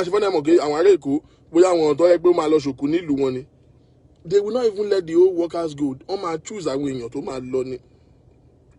Because there is no pastor that like to bury his member. So they want to give less prevalence, less attention to when such unfriendly incident happen. They want to calm down. Now you now in your gather when service is going on. Oh, my sister, I want will come one more. Oh, abánikẹ́dùn ni wọ́n ò lè rí wọn tó bá ń ṣe nǹkan rí. Tí nǹkan burúkú bá ṣẹlẹ̀ ọ̀nà máa wọ́n ṣàwọ̀ abúkán bẹ́ẹ̀ kéènì olórí burúkú ni wọ́n. And the man said, don't do that in my church. Remember in her statement, because that's what she alleged Genesis of pé ó sọ pé ẹni tó bá tún kí ẹni yẹn. They didn't say they should not give the woman. They said don't marry. Ó ní ẹjẹ́ káwọn òkú kó máa lọ síra wọn. Àgbàlagbà lẹni tó dẹ̀ kú ìtì gbogbo àwa ìgbọ́.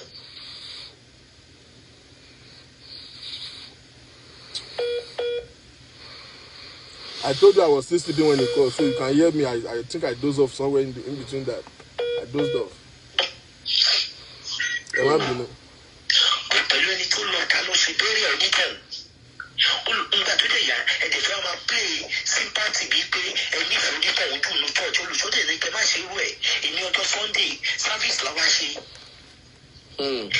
Ìwọ wá jáde ló wá sọ pé nítorí olùsọ sọ bẹ́ẹ̀ ni wọ́n ti kọ́kọ́ ìwọ́ kú.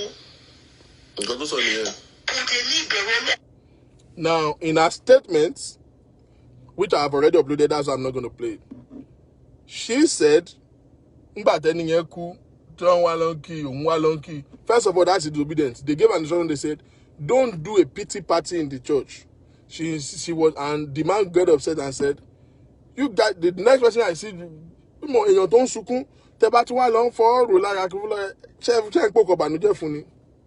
according to her, torí Genesis sọ pé kọ́ má ṣe pé ó náà sọ pé ẹni tó bá tún kí ẹni yẹn bóun náà máa sunkún pé tó bá fẹ́ sunkún ni kó tún lọ kí ẹni yẹn máa bá kẹ́dùn. That's what she said. Pé torí ẹ̀ ìgbà tó di the following week lọ́kọ tòun náà kú lòun náà sunkún pé bí Genesis nǹkan tó Genesis sọ yẹn ló pa ọkọ òun. That is her claim. Insane. Kò jẹ́ fúnrí àwọn ọmọ ẹ̀ pamọ́ wípé nǹkan tí òun bá ṣe lénìí ó máa padà bounce lórí àwọn ọmọ ẹ̀ lọ́la tó bá wá ṣẹlẹ̀ lọ́la ẹ̀ wá níbẹ̀ yẹn kan ló sà sí yín. Ṣé wọ́n lè bá àwọn yafik àwọn Muslim ṣe wú ẹ̀? Ṣé nítorí Christianity just simplicity does not mean it's supposed to be stupidity? Ó ní ìgbà tọkọ òun kú pé èèyàn méje ló kú the same time. Àbó sick ni. Ó gbọ́dọ̀ sick. Ó gbọ́dọ̀ sick. Ó sick lọ́pọlọ. No. Tí àwọn ẹ máa bẹ̀rù obìnrin tí ẹni ọba ti ń fi bẹ́ẹ̀. Ọ̀gá tó bá ti ń sọ Ìbàdàn yìí.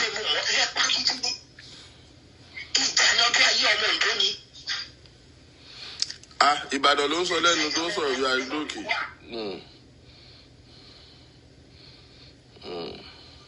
Imagine tó lùsọ máa tọ́jú àwọn ọmọ ẹ̀. Báwo làwọn èèyàn ṣe wá yàkà báyìí? Nǹkan kan tí ẹ máa jẹ́ kó lùsọ mọ̀ ní pé this is the time tí àwọn workers kan máa jáde kan máa sọ̀rọ̀. Èwo ni kó wọ́n sọ pé ìyá jẹ́ àwọn òṣìṣẹ́ Olúwa? Ṣé ní òṣìṣẹ́ Olúwa ìkọ́lé mi ti wá ọmọ mi lọ sí yunifásitì ni? Ṣé mi gba sálárì lọ́wọ́ olùṣọ́ ni? Olùṣọ́ is doing his best now. Ẹgbẹ́ torí Ọlọ́run tí Jésù gangan san sálárì fún àwọn ọ̀gá ìṣàkiri kan bẹ́ẹ̀. Nígbà tẹ́ni ìfẹ́ gbé ìjọ ẹlẹ́ ṣé tí ò bá tí ì tẹ̀ ṣe ìmọ̀ ọlọ́bẹ̀ ẹ̀ ṣe lọ́sọ̀ọ̀tì àwọn àgọ́ kẹyẹkẹ lọ ní ẹfẹ́ ṣiṣẹ́ Olúwa bẹ́ẹ̀. Etí káwọn èèyàn máa ronú òun. Kò sí ròdú yẹn mọ́. Etí ká máa ronú. Ẹni yìí dẹ̀ bẹ̀rẹ̀ nìyẹn ẹ wá ṣẹ́kẹ́ bọ́. Ìṣòro tí èmi fi ń dán tí àwọn tó kù fi ń dán ló jẹ́ kí gbogbo wọn sá wá and we are up to 60 guys. 60. 60 Portuguese. Òun náà tójú sí lára o, lọ́nà àwọn òṣìṣẹ́ Olúwa yìí gbádùn wọn, tọ́mọ tó yá wọn máa pín màálù fún wọn, tọ́mọ tó yá wọn máa pín ráìsì fún wọn lọ́dọọdún. Ní jẹ́ kí gbogbo wa jọ ìlú, ìgbà tí àwa yìí wà bẹ́ẹ̀ gbà àjò up to 15 nígbà yẹn. We are not up to 15. Mi lè ka gbogbo wa. Lára tó 10 or 12. Gbogbo yín wá ní pé à ń dán àwọn òṣìṣẹ́ Olúwa ìwọ́n lo designer wọn kékeré à ń jáde ká máa wọ sùtánà kiri bí ẹni tó pọ́n láṣọ. Ní gbogbo wọn wá join o and we are up to 60 guys. Mo dé sábà yìí olùṣọ́ngbà yẹn. Bọ́tú olùṣọ́ lójú àánú gbogbo èèyàn ló kó mọ́ra ṣé ó tó ní talent wá showcase talent yẹn. Only talent wọ́n showcase talent yẹn. Ẹ̀yin tó dé ní Olúwa pè yín yẹn ẹ̀ mọ̀ nípa 5-4 ministry ẹ̀ mọ̀ bí tẹ́ belong sí ní 5-4 ministry. ìwé yẹn ìyá nítorí tẹ̀lé máa ń pariwo prophet ẹ̀ máa pèrè ayé prophet nítorí olùṣọ́ jẹ́ prophet ẹni every form of prophet is a prophet. Wọ́n ti kẹ́ran mérò. Without having any spirit, without having any gift in you, wọ́n ò lè pè é kẹ́rẹ́ preach. Olùṣọ́ dẹ̀ gbà yín bẹ́ẹ̀ pé òkè o tó bá yẹ ma master èyí lè wá jẹ́ tó ń bá báyìí olùṣọ́. Ẹni yìí olùṣọ́ máa ń jà fún gan ẹni ọlákàṣọ olùṣọ́ máa ń jà fún gan o.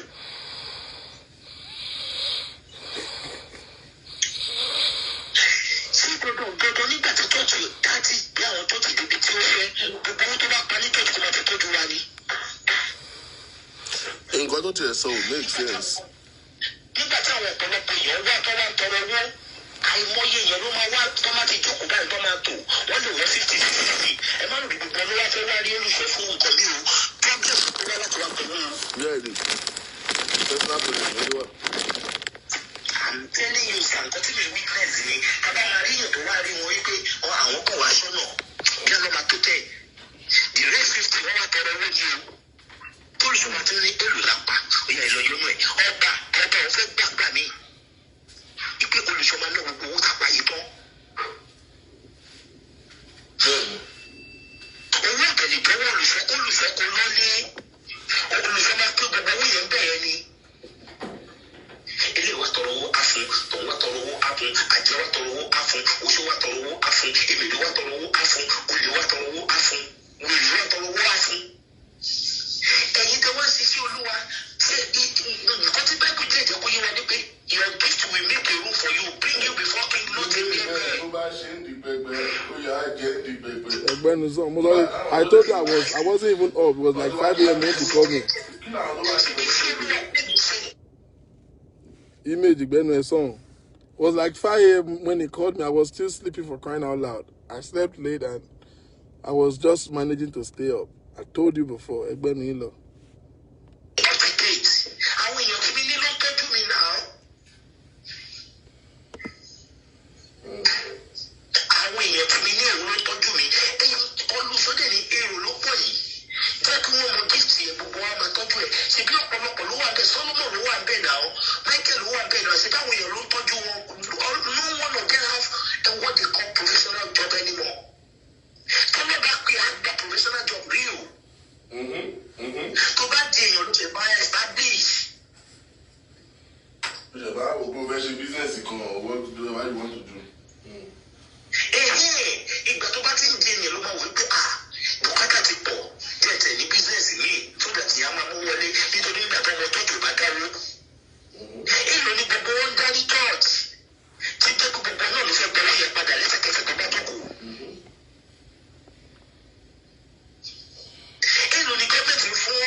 Kí ló kàn wọ́n?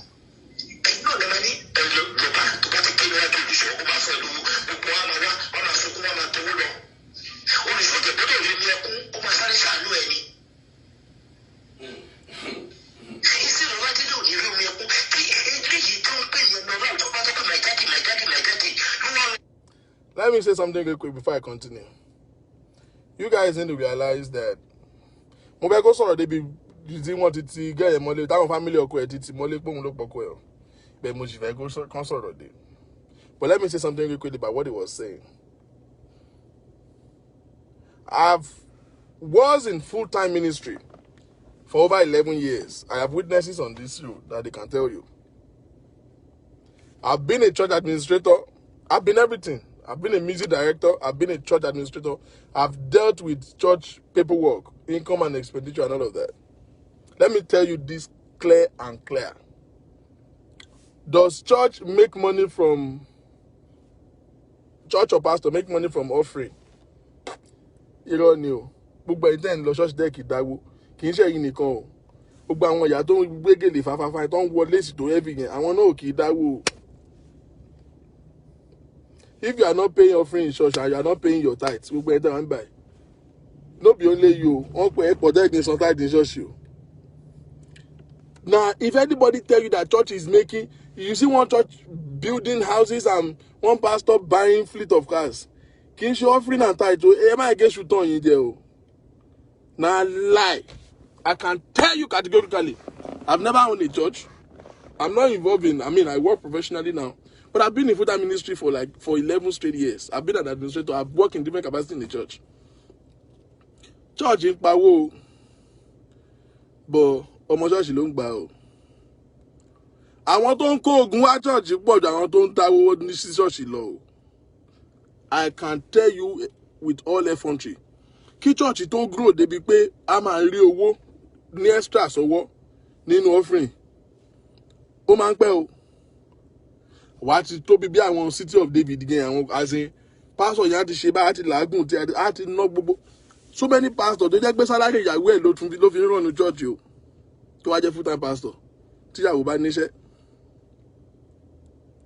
So many pastors ló ń fowó ṣe welfare church káwọn ọmọ ẹ̀ ò kí ń rówó school Sunday o. Ọlọ́run ló ń bo àṣírí pastor o. Ó dìgbà tí pastor bá grow to level kan. Ibi tí pastor ti ń rówó gangan. Àwọn kan wà tó jẹ́ pé wọn kì í ṣe member church ẹ̀ ní rí wọn. Láwọn tó kàn tí wọ́n destiny kan wọn pàdé ẹ̀ bóyá gbàdúrà fẹ́ nìkan oríṣẹ́ ìyanu àbẹ́yàn kan. Àwọn tó máa ń finance pastor wọ́n ń ṣe àwọn tẹ́ ń rí Sunday o. No be Sunday people. People dey tó yẹ pé ó lè wà outside the country, ó lè wà within the country. That some people just have a connection with one pastor. See, everybody tó bá máa là láyé ẹ̀ ìjọ tó lọ́ọ́ bá gbé ẹ̀ kan wòlíì ẹ̀ ni. Kí wòlíì kan máa yọná lẹ́nu kó máa jókòó dìde tí ò bá ń ṣe wòlíì ẹ̀ tó bá lọ bẹ̀ ó kàn máa bá wọn pàtẹ́wọ́ ni wàá kàn máa bá wọn kúnjọ ni. But the day that God connects you with your own prophets, everything he says to you take a speedy effect because God has destined you and destined him to be a priest over you. Now, there are some people who are connected by covenant like that to pastors who have taken them. So one will say against church gan. Àwọn yẹn no máa ń sọ gbẹ̀mí ẹ o. Àwọn yẹn ló máa ń pe daddy ọmọ yín kọ́ kíní kan ọmọ yẹn so ó ti wà university. Okay, I will pay for his school fees. Máa fún scholarship. Tìyẹn ti yanjú nìyẹn. Ẹlòmíì ọmọ yìí kíní kan kíní. Àṣírí pastor ló ń bò kí n ṣe pé wọ́n ń rówó liquid cash o. But Ọlọ́run máa èèyàn gbà tó máa sanwó school fees ọmọ ẹ̀. Àwọn kan wà tẹ́ pé wọ́n á kọ̀ọ̀kan lẹ̀kùn gbágbágbágbá. Mọ́mí nǹkan ìyàwó pastor náà wà yẹn. Tó máa já ráìsì, já ẹ̀wà, já chicken, já gbogbo ẹ̀. So pastor ló ń jẹ sílé. Pastor mi pastor mi tó bá wọ closet ẹ̀ wà á rí bábà tàbí 1,000 bẹ́ẹ̀. Kò fowó ẹ̀rẹ́ yọ kan ṣo. Ó láṣọ wọ̀, ó ló ń jẹ sílé. Pastor mi wà tó ń dán tó ń shine, tó ń wọ correct. Tí ò ní 10,000 lápò, tí ò ní l'account. Àṣírí wọn ń bò ni o. Ẹ má jẹ́ kéèyàn kankan tàn yín o. I am not talking on behalf of any pastor. I'm talking on behalf of myself as somebody who has been in full-time ministry since 2007. I stopped being in full-time ministry like 2007, 2018, thereabout.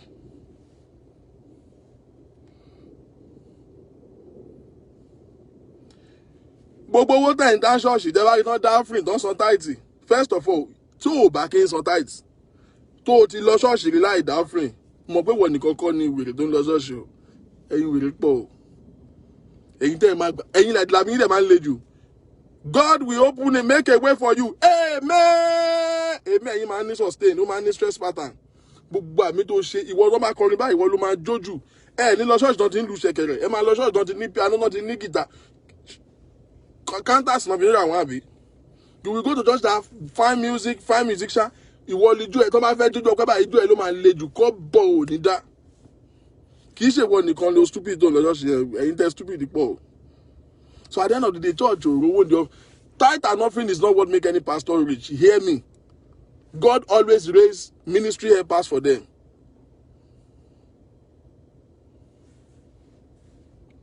God raised ministry helpers for them that sustain them. That's how they survive. Don't let anybody deceive you. Wọ́n ná tithe wa, wọ́n ná offering wa. Ìjọ tó ti dá tithe, ìjọ wo ló ti san tithe last? Ìjọ tó ti san tithe ṣe pastor ẹ̀ ò jẹun. kìdẹ́ ń ṣèwọ nìkan lo stupid ṣọ́ọ̀ṣì yín èyí tẹ̀ ń lọ ṣọ́ọ̀ṣì wo àwọn kan wà tó máa tún náwó sínú gbá ọrẹ báyìí tó máa náwó òfìfo síbẹ̀ òun payé ẹ lófo dànù kúkú dúró pé mi lówó tẹ́kẹ́ owó ni ti ju wèrè bẹ́ẹ̀ àwọn èèyàn wà tó ń náwó sínú gbá ọrẹ tó dẹ̀ gbé empty hand ni àwọn èèyàn ń dá empty envelope ní ṣọ́ọ̀ṣì mo mọ èèyàn tí ò ní lọ ṣọ́ọ̀ṣì tó bá ń lo envelope káàkiri you have to raise your money no anirọ rubbish ni kò ní lọ púpọ̀ ní wà tó bá sọ pé offering time báyìí gbẹ̀rì ìgbà yẹn nìtọ̀ òṣì máa ń gbọ̀n yín tọ́ílẹ̀tì ló máa wà tó máa fi gbọ́ rẹ tán ó dáwó rí náà tẹ́lómi di sọ́táìtì ó ti lé lọ́dún méjì ó rò pé wọ́n nìkan ló ń ṣe rubbish yẹn ni ẹ pọ̀ church. Now in the midst of all of this àwọn ọ̀wọ̀nba tó tún dáwó ṣẹ́kẹ́yìn àwọn tó kì í dáwó yẹn tó máa tún ṣe Jésù Olúwa wa orí ọ̀fẹ́ Jésù ìfẹ́ tó kó rò gbalẹ̀ ìgbó máa bá gíláàsì láti ṣẹlẹ̀ àmì kẹ́bíbọ̀dì máa lọlé tún ní lọlé tó bá rí àwọn tó ń jókòó sẹ́nu ọ̀nà ọ́fíìsì pásítọ̀ afẹ́ rí dádì kì í ṣe gbogbo wọn ló lóògùn o ogun tó ń gbé wá bẹ̀ wo àwọn tó ń kógun wá ṣọ́ọ̀ṣì wọ́n ń pọ̀jà àwọn tó mọ́ pé wá ṣọ́ọ̀ṣì lọ wàá tún wáyé rò bìbà lẹ́nu ọ̀nà pásítọ̀ kì í ṣàdúrà náà fẹ́ gbà bóyá bí i 10% ló fẹ́ kí pásítọ̀ pray fóun 80% wá kó story wá ni fọ́màtì náà kó wá bẹ̀ dádì àwọn ọmọ yín ìgbà yẹn àwọn ọmọ yín máa dọ̀mọ́ pásítọ̀ àwọn ọmọ yín wọn ò tiẹ̀ jẹ́ kankan last card tó wà lọ́wọ́. Why is it that everybody that come to church for help always have their last card as transport to come to church? Why? Why is it that everybody that want to ask for money in church, they will always tell you the last money they have is what they use as transport to come to church? Do you know how many times I've given people transport back to their house in church? I'm an athlete. I will stay in church till about 6, 7, 8 o'clock at night sometimes. Still attending to people. I personally, from my own pockets. Ngbà mi eléyìí kò ní ìkú ìwọ̀dún pastor yẹ ohun olówó mọ́tò ni gbà ó sì máa wá fún lọ́sẹ̀ mẹ́ta tún wà. So nínú owó tí púpọ̀ yín ò dá yẹn náà tún máa yọ fún eléyìí tó máa rí pastor tán king have the ushers counted the money? Yes sir. Kìnìkan let me see the books. Book ní pastor fẹ́ rí kò ní ọwọ́ pastor kò lówó any structured church pastor tẹ̀ kì í rí cash. Àgbóyá that man that just work out go and give him 5,000 go and give him in one Sunday àti ná bí 200,000 sí welfare àpàbẹ́ àbí 230 àbí 250 diesel 20,000 la fi ṣe service because we are using a big ass Meccano. I'm at diesel 20,000 naira from service Sunday and Wednesday Bible study. Enjoy the local. We have like 5 instrumentalists in the church that are paid 25,000 each. You don't even know that. You will come to church. Wàá jó ẹ̀sìn. Wàá jó òde ní dá kọ́bọ̀. Kọ́bọ̀ ṣe gbáyìn ò ní dá. So anybody that tells you that pastor is eating your offering, parọ́ ni púpọ̀ ní ogun lẹ́ ń gbé wá church. I just wanted to address that. Ọlọ́run ló ń bá àṣírí pastor. They always Ọlọ́run máa ń raise destiny helper fún wọn ni tó máa fund wọn at the end of the day. Kò sí bẹ̀rù Ọlọ́run mọ́ pastor. Kò sí mọ́.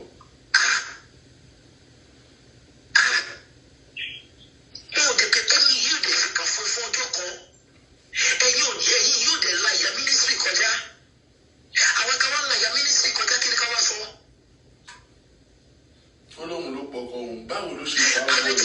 Ẹni ọlọ́dún sọ̀rọ̀ kò jìyà kọ́ pẹ̀lú bílíìsì. Ọkọ ẹ̀ lọ́bi iṣẹ́ àìdá kí ọkọ ẹ̀ jẹ́ pọ́ìsì lọ́dọ̀ obìnrin míì nítorí ọkọ ẹ̀ fẹ́ obìnrin míì. Oh wow. The husband got married to another lady. She married another lady. She traveled for a job and went to another woman's house. Came back from the woman's house and started having stomach crisis and died from that attack. Listen to it. Ombi.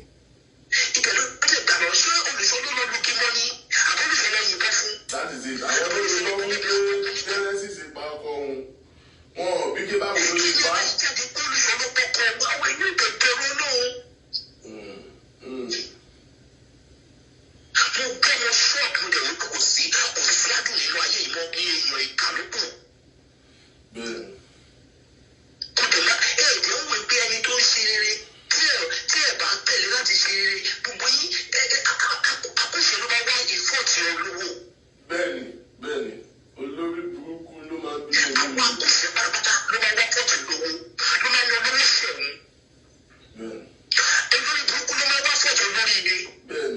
Ben. Wakati. Nǹkan tí mi kọ́ ọmọdé ìtọ́ nìyẹn, mo dẹ̀ wọ ọmọdé ìtítí mo dẹ̀ wọ gbá ọmọdé ìtẹ́ báyé ẹ̀jẹ̀ mo fi ọlọ́ọ̀bá ṣe rí. Nítorí ẹni yóò ṣẹ̀ láyé lọ́wọ́ dẹ̀ jáde dẹ̀ lọ sọ́kùn ló pọ̀ ọkọ ẹ̀. Tí wọ́n dẹ̀ bá àwọn fámìlì ọkọ ẹ lọ bèrè lágbàdo yẹn, bó ṣe máa ń jà bó ṣe máa ń lura wọn. Tí àwọn fámìlì ọkọ dẹ̀ ní ìwọ ló pọ̀ ọkọ ẹ̀. Tẹ́tọ́ ń bí tí ẹ̀ ń báyìí. Kò séèyàn kan báyìí tó wá station. Wọn ò rẹ́ni péjì wọ́n release ẹ̀ ní station pé wọ́n kàn release ẹ̀ kó padà wà lọ jíjọ́ lọ́dún kò rẹ́ni tó máa péjì kò rẹ́ni sign paper díẹ̀ dìísí. Báwo ni tí mo bá jáde ló máa sọ pé ti bí àwọn fámìlì arrest ẹ̀ báwo ló ṣe máa jáde ló máa sọ pé olùṣọ́ ló bá fún ẹ. Àwọn fámìlì ọkọ ẹ̀ arrest ẹ̀. Wọ́n arrest ẹ̀ náà. Wow. Ìṣèjọba wọn fẹ́ gbà wọn ọmọ lọ́wọ́ ẹ̀kọ́ pípẹ́ ni wọ́n fẹ́ fìyà jẹ gan. Ọpẹ́lọpẹ́ àdúrà.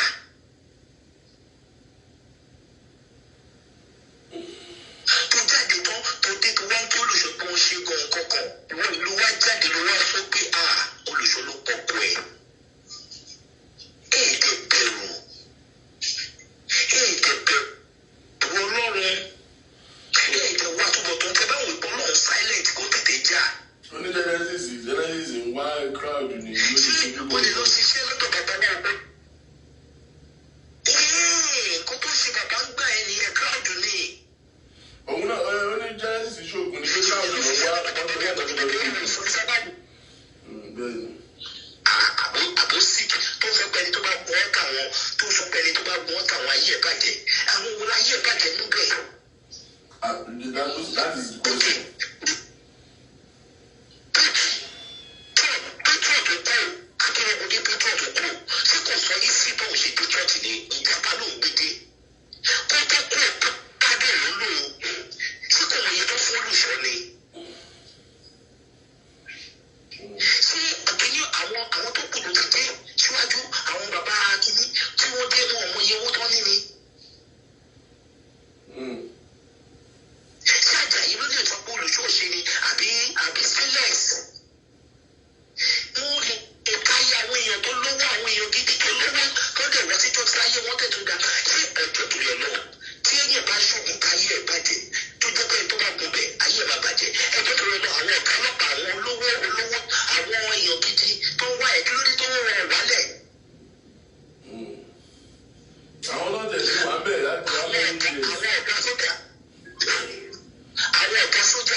This man is angry.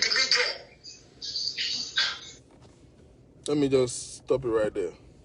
All his emphasis is like there are so many people who have came to Genesis as a nobody and they have amount to something significant right now, and there's a lot of them like that. That is what he was, explaining in details there. Now, this is what I'm saying. This is what I'm saying. Now, the same you heard when he said, this same girl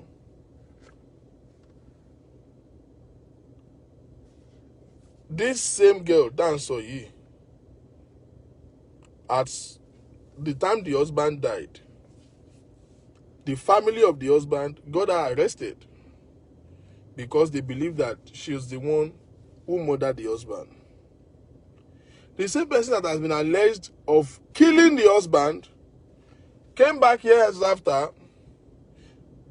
to accuse Genesis of killing the husband.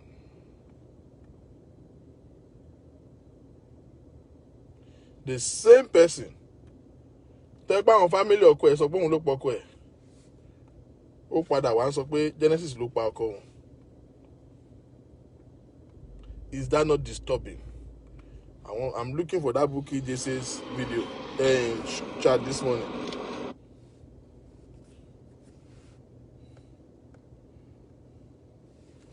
If I can play that too. Ó ti àtẹ̀rẹ̀ ti pẹ́ náà. Ó gbà pé ó wà náà tó àtẹ̀rẹ̀ rí tẹ̀lé. I want to get to where he said he's going to get Genesis killed.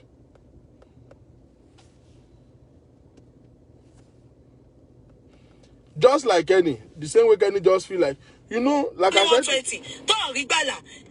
Àyìnkẹ́ Ọlọ́run kúkú bí go magi soy sauce. Gbogbo ìjà Genesis tó ń gbé. Ó lè lọ́mọ tó bá gbọ́. Now, here careless statement from Bukky. Bukky was talking as somebody. Me, man, don't die in Kenya. Oh no, be Genesis, and hear what she said. But any yes in wow more. Sure you understand? Any yes in wow more. Bukky that's okay. Kò lè ever lọ́mọ láyé dẹ̀ fọmọ bú ẹni yẹn ó dẹ̀ ń ṣépè lórí live show. So, kẹ́yìn ò parọ́ ọmọ according to Anamáyọ̀wá. Gbogbo voice note tí kẹ́yìn send Anamáyọ̀wá ó wà lọ́wọ́ wa. Genesis, ọmọ yẹn sọ̀rọ̀ báwo ló ṣe mọ ilé ẹ̀. Ọmọ yẹn sọ pé ó pa ọkọ òun, ó nígbà tọkọ òun kú, èèyàn mẹ́jọ ló kúnnu church ẹ̀. Ọmọ yẹn jẹ́ dárúkọ àwọn tó kúnnu church ẹ̀. Genesis, why are you lying? Genesis, ṣọtiri. Kò sí bó ṣe lè sá tó ò lè sá mọ́lọ̀ lọ́wọ́ ẹgbẹ̀rún Samuel. Lọ gbé Esabod lọ́nà 1 million. Kò lè gbèjà ẹ̀. Genesis, kàkà kó fíw pé ó máa scale through eléyìí. Ṣọ́wọ́ ẹ̀pọ̀ tí ń ṣe tipẹ́ bẹ́ẹ̀ ṣe fún Ṣẹ́ni náà nìyẹn. Mo máa gbogbo nǹkan tó ṣe nígbà Ṣẹ́ni. Bó ṣe sẹ́ni 200,000 sí Ṣẹ́ni nìyẹn. Kí Ṣẹ́ni má bàa tú àṣírí yín. Ṣé wọ́n ti pé bí wà tí Macaulay ṣe fún Ṣẹ́ni nìyẹn? Ẹ lọ bẹ̀rẹ̀ sí threatening Ṣẹ́ni. Ẹ sọ pé ẹ máa lọ gbé àwọn ẹbí ẹ̀. Tí Macaulay sọ pé kí Ṣẹ́ni lọ ṣe ọ́díò. Tẹ̀sẹ̀ ẹ̀ sí sọjí pé Ṣẹ́ni ti bẹ̀bẹ̀. Ṣé wọ́n pẹ́ bẹ́ẹ̀ ṣe nìyẹn Genesis? It is your ways. But look at me and look at me very well. Ó kéré sí nọ́mbà Genesis.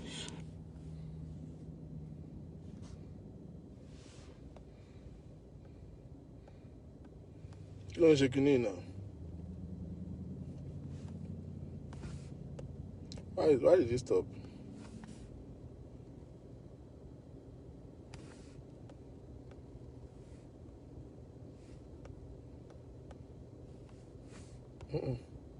Tí àtẹ̀rẹ̀ ti pẹ́ náà.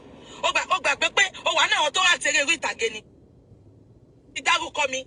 Esabod wá ṣí ẹ̀. Wọ́n wá kọ́ sí pé kẹ́yẹ sọ pé mi ni mo rán òun ṣe.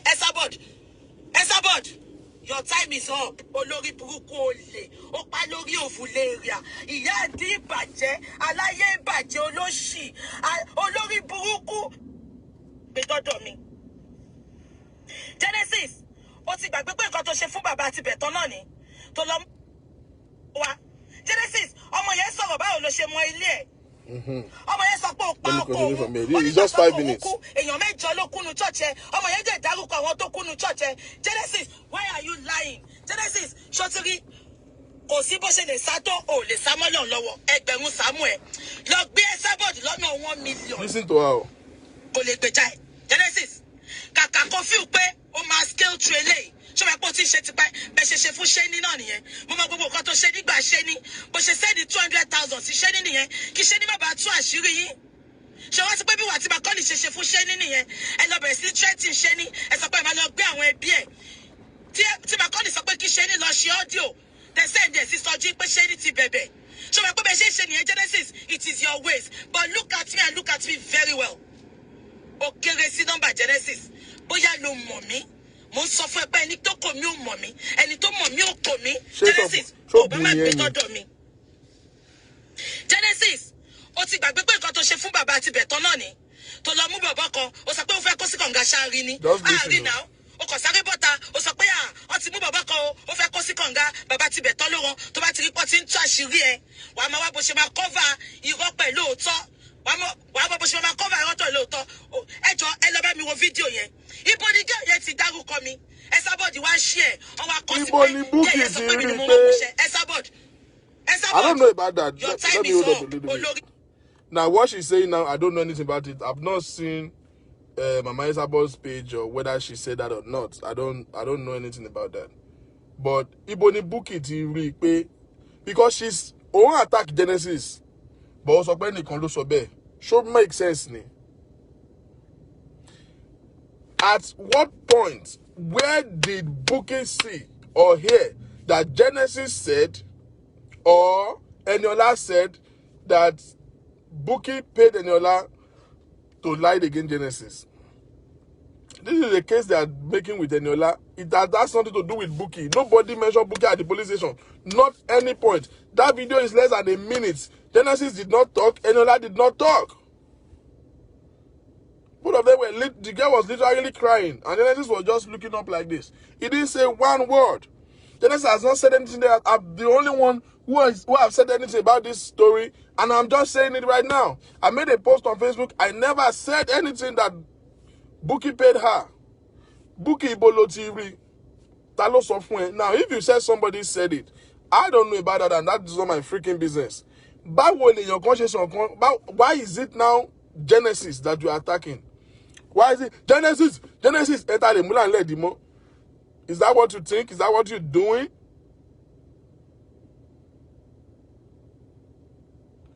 Why is it Genesis? When did Genesis even say that? Burúkú olè ó pa lórí òfúlẹ́rìà ìyá àdí ìbàjẹ́ aláyé ìbàjẹ́ olóṣì olórí burúkú ẹni ìkọ̀tì ẹni òfò ẹni àdánù loser everybody are the big loser on this social media. Àyìnkẹ́ awáyé wá pòfo olórí burúkú ó ti gbàgbé pọ̀ kàdíjẹ́ bòde ni. Now, she's attacking anybody that supports Genesis is a feared enemy to Bukky. Now she's attacking everybody that she thinks that is supporting Genesis now. Now, my concern, my surprise is I want woman need fortitude. Let's listen to Bukky. She gbọ́ bó ṣe ń ṣe èpè. Ẹ máa mọ̀ tó máa sọ pé Àyìnkẹ́ yẹn. Àyìnkẹ́ Ọlọ́run kúkú bí go soy sauce. Olórí burúkú àṣìírè. Ogo bí Genesis máa ṣe kó lọ́mọ ni. Wàláhì ò lè ní ọmọ. Tó bá ní oyún ó kàn jẹun ikọ̀ ẹ̀yọ ni. Genesis ò lè ṣe nǹkan kan fún ẹ tó máa fi lóyún. Ó ti gbàgbé tó jẹ́ síkúsẹ̀lì tó ta ike omi kankan fún ní 120 tó ń rí gbàlà. Àyìnkẹ́ Ọlọ́run kúkú bí go magi soy sauce. Gbogbo ìjà Genesis tó ń gbé ó lè lọ́mọ. Tó bá gbọ́ pa ara ló sọ ó lè lọ́mọ. Ìtorí gbogbo ẹni tó bá ṣèbàjẹ́ bíi tiẹ̀ yìí ó lè lọ́mọ. Ó ti gbàgbé bó ṣe pa ọmọ ẹ̀gbọ́n ẹ̀jẹ̀ níjẹ̀bú òde ni. Can you imagine a human being make statements like this on social media? Like, this is just inhuman. This is just on the extreme. Hi. Can you hear Bukky? Bukky sorry, the long. Bukky really sorry, the long. Bukky lẹ́nìkan ò lè bímọ torí pé wọ́n believe nǹkan tí wọ́n sọ, wọ́n support Genesis. Ọmọ tó bí ṣé wọ́n ti rí wò? Ṣé ọmọ tó bí ti gbẹ̀yìn ẹ̀ náà Bukky? Ṣé ọmọ tó bí ṣó ti jèrè ọmọ láyé ẹ̀? Kí ló fún ẹ l'assurance kí wàá jèrè ọmọ tó bí? Bukky ṣọlọ́run ni ẹni. Bukky ṣọlọ́run ló dá ẹ gan in the first place. Like, where is your conscience? On what ground will you make such statements over a fellow human being? On what ground will you make such statements? Gbogbo àwọn tó ń support Bukky, I challenge you to this. Tó bá ṣe ẹ̀yin lèèyàn kan sọ orúkọ báyìí sí lórí social media tó fọmọ bú báyìí tó dẹ̀ ń gbé ṣépè tó rẹ́ nìyẹn, mi mẹ́ntẹ́ nìyẹn jẹ́ o, mi mọ nǹkan tó pa wọ́n pọ̀ o. But ní agbára Ọlọ́run tó dá ọjọ́ ìní yìí, á wọ ọlá rídíkù tí Bukky rídíkù ẹni yìí á dá ènìyàn lóhùn. Bí Ọlọ́run ṣe ń jẹ́ Ọlọ́run á dá ènìyàn lóhùn. Kò sí nǹkan tó máa ń dùn mí láyé yìí. See, like, I feel like crying right now. I know what it feels. I spent years of my life trying to make babies. I know what it feels like. And somebody will say this about a fellow human being lórí social media. Look at this, is the Bukky that you are backing up. This is the Bukky that is saying something and you guys think a human being is talking. Bukky kí ló jẹ́ kó ní ìpọ́nṣọ́ kí wà dọ́là? Kí ló fún ẹ ní assurance pé tó bá sùn wá jí ta ni ẹ́?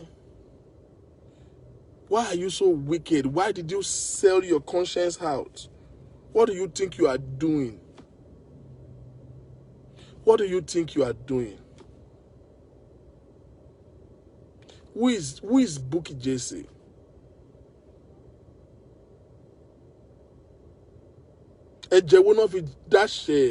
Cause is the day that you are born.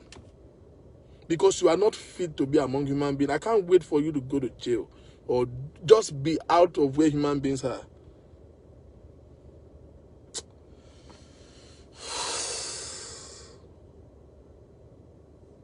Kò ní dá fún Bukky Jesse lọ́nà ọ̀run. Bàbá ẹ̀ tó bí ẹ̀, he has done evil to the entire human race for giving birth to you. You can't die in no condom. Like, come on, man. Come on, man. Like, how do you want to explain this? These are spam. They can't flush it down. No condom. Who is Bukky Jesse to talk like this? Who is Bukky Jesse to make this kind of statements? This is too dirty. Kí lẹni yẹn ṣe fún ẹ?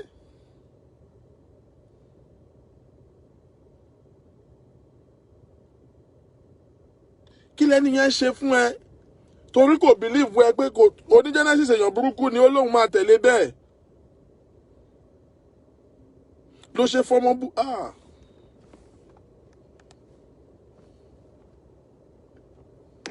Àbótú báyìí kí lọ pé Nkechi kó gbé gbogbo story yẹn wá. Real story ẹni Nkechi sọ náà. Ṣé bí torí ẹ̀ ṣe máa ń ṣépè fún Nkechi kiri? Ayé gbogbo yín ò ní ta. Ẹ lọ try harder. Ẹ lọ try harder. Àdàbí tí bá jẹ́ pé mo parọ́ mọ́ Genesis. Genesis, ó ṣe fìjà fọ́lọ́run jà. Why are you doing it yourself? Àwọn mága ò sanwó mọ́ ó lè. Kò sí 20,000 challenge mọ́ ó lè. Kò sí sharp sand mọ́ ó lè. Kò sí cement mọ́ ó lè. Ó lè. Ó wá fẹ́ cover òótọ́ pẹ̀lú rọ́ ó lè. Gbogbo bó ṣe rojọ́ màmá Àjàyí tó sọ pé màmá Àjàyí fẹ́ jẹ́ kó dóhun ìtòrò òdó wọn lọ́ ṣe ń bínú sí ẹ gbogbo ẹ̀ ló ń bọ̀ lórí social media yìí níjọ́ Monday. Wo nǹkan tí máa fojú ẹ̀ rí àbájọ náà ẹ sábọ̀dì máa sọ pé ìyá Àjàyí ó ń bọ̀ bá sùn ìwọ ló ń sọ náà ṣe bó sọ fún mi náà ṣe bó sọ fún mi náà. You see the blackmail she want to start playing. Ṣe ìwé ṣe play blackmail. Mo ń ṣẹ́nu kò fún ẹ mo ń ṣẹ́nu kò fún ẹ. How on earth will Genesis say energy ìyá Jesse àjẹ́ bounce like how? Ṣé wọ́n ti máa nǹkan báyìí ìkọ̀tún ṣé wọ́n ti ìkọ̀tún ìgbà tí ìyá Àjàyí fún ní 50 million. Ó fẹ́ máa blackmail ní ìsinmi kò sọ̀rọ̀ lẹ̀ mọ́.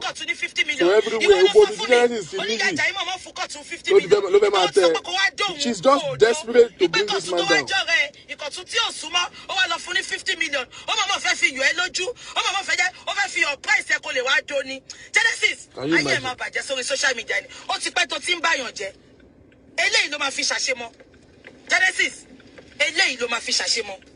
Eléyìí òun ló máa fi ṣàṣemọ́ Genesis olórí burúkú ó rò bí gbogbo yẹn máa jẹ mí ni ẹ kọ́kọ́ lọ ẹ lọ dọ́kítọ̀ kíní WhatsApp níjọ́sí ẹ rí yẹn ṣe báwo nìyẹn ṣe kọ Genesis ẹ tún wá lọ ẹ lọ gbé ẹni ọlá ẹnikẹ́ni ọlá sọ pé mi ni mo rún òun ṣe ibo ló ti dárúkọ mi olórí burúkú wa sunkún Genesis àbólórí burúkú ni ẹkú tó ń sun ni pé ẹnu gbẹ onídìí owó ẹnu gbẹ wọn àwọn mága ò sanwó mọ́ àṣírí wèrè ti tú wèrè ti wà bọ́sẹ̀dì wà sunkún ó sì máa rà ẹ́ pàjẹ́ náà ó ṣe pọ̀ sunkún pa parọ́ mọ́ ẹ ẹni ọlá ò parọ́ mọ́ ẹ Genesis ó dẹ̀ mọ́ ẹ pé ẹni ọlá ò parọ́ mọ́ ẹ bẹ́ẹ̀ ṣe fọ́mọ́ ṣe é nìyẹn tẹ sọ pé kó ṣe ọ́díò kó máa bẹ́ẹ̀ tí Macaulay náà máa lọ gbé ẹbí ẹ tí ò bá bẹ́ẹ̀ ọmọ yẹn ṣe audio under duress gbogbo èèyàn ló ń ṣe fún Genesis your time is up ó lè mú ọdún ìjẹ tó bá mú ọdún ìjẹ sọ pé bàbá mi kọ́ ló bí mi Genesis. Listen to that part again. tí Macaulay náà máa lọ gbé ẹbí ẹ tí ò bá bẹ́ẹ̀ ọmọ yẹn ṣe audio under Listen to that part duress again. Listen gbogbo very èèyàn ló well. ń ṣe fún Genesis Gbogbo your ayé time is ẹjọ́ up listen. ó lè mú ọdún ìjẹ tó bá mú ọdún ìjẹ sọ pé bàbá mi kọ́ ló bí mi Genesis. I will replay it again.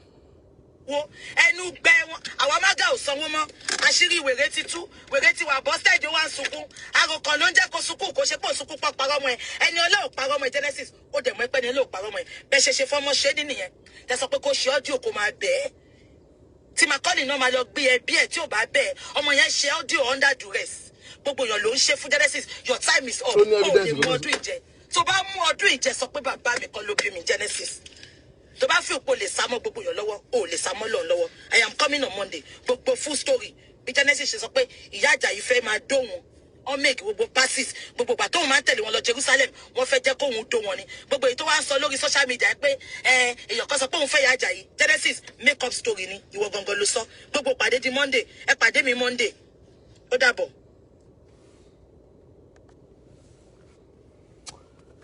I just want everybody to hear that, just in case the while delete here, that she said Genesis cannot survive till December. And if he survive till December, come on, buy on call bill. Bukky lady publicly, boom, mark by Genesis, you. Bukky lady openly, that's why I played it 3 times. That Genesis will die before December. I just want it for the record. She said that. And of course, she's trying to play the blackmail game. Now, I want to set this straight. Not that I know of. Never, anytime in this Eniola story did either Genesis or anybody that I know said it was Bukky that paid her to lie. Nobody said that.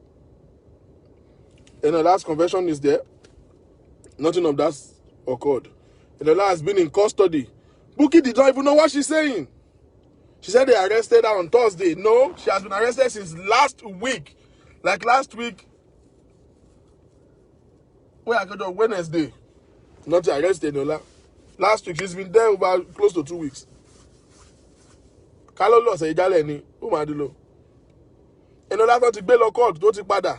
Tí the degree of martial arrest here. Eniola has been to court once. She's having another court hearing in November.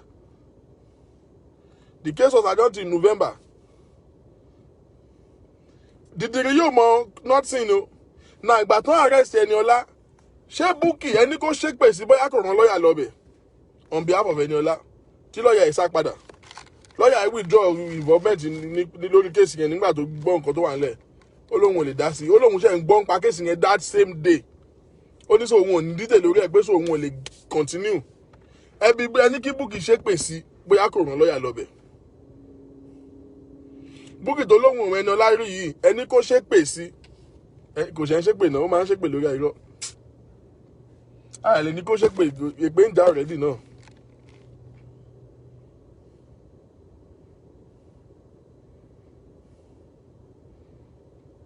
Now, the girl never at any point said, I was paid by Bukky Jesse. The girl has never, ever said that. Genesis never said that. I never said it. Where did Bukky get that from? In which video? Because in Koto Soba na mayo wa ni pé kó lọ video yẹn pé ó sọ bẹ́ẹ̀ pé ó sọ pé nínú video yẹn pé òun lòun sọ fún òun parọ́ video tọmọ yẹn ò sọ kò tiẹ̀ sọ 1 word. Video of less than 1 minute. Orí Bukky ti burú o. Torí ọmọdé bá fẹ́ burú ọ̀run lákọ̀ọ́dún.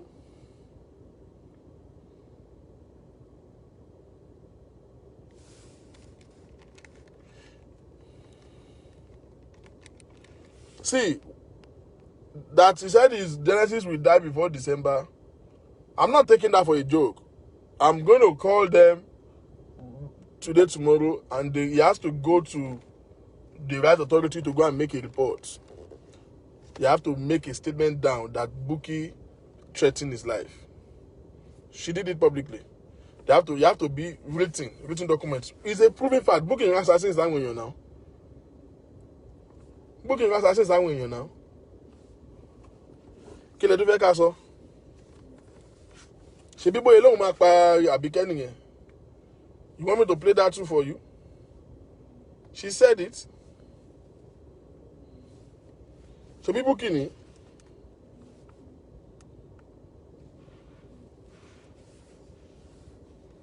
Why is this one buffing?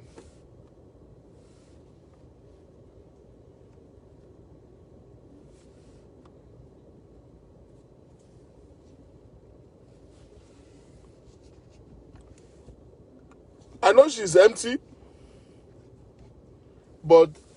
That is a threat to life. That is a grievous offense. Whether you are joking or you are serious, that is a very grievous offense. That is the same way Paul and Paul said, if he feels like shooting me, I wish he's in America, material lemon by now, alone, clearly. For that just statement alone, he will be in jail by now. Because I would not take it lightly. But for Bukky to say that on a live show, because she's man proud of her evil ways. She's very proud. This is Bukky. Genesis Church. Show people go have freak me. Be alone on God say left when. He was do 1 hour and be. I will get if I say no. Oh, she do 1 hour and be. Go back pay. Just so show more like foreign nanny. Oh, no, see, oh, Annie, let me say you are online. More you say share. I be calling. More you say share. How you say send message in your pay. I be in Genesis. Well, tough if you don't want me by. More screen grab photo yani. More power. Well, I be there. Because if you don't want to operate to. Go 30 minutes in the church you enjoy it. Can no 5 minutes money. Oh, ni jeton. Did you hear that? Let us pay me your fuckery. Now, that was Bukky Jesse. This was not a threat. She said it. That she has sent a picture and she has called the assassin to go and attack Abike. Fortunately, Abike left pretty early than expected. This was the same person now saying that he's going to get Genesis killed before December.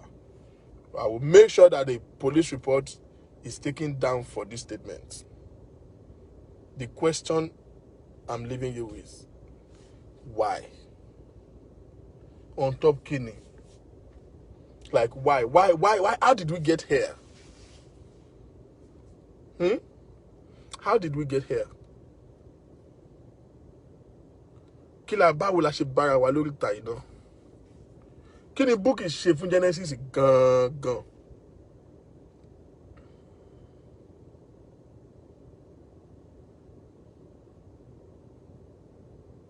Kí ló ṣẹlẹ̀ gangan? Kí ló fa ogun gangan? Ṣógun láyé ni.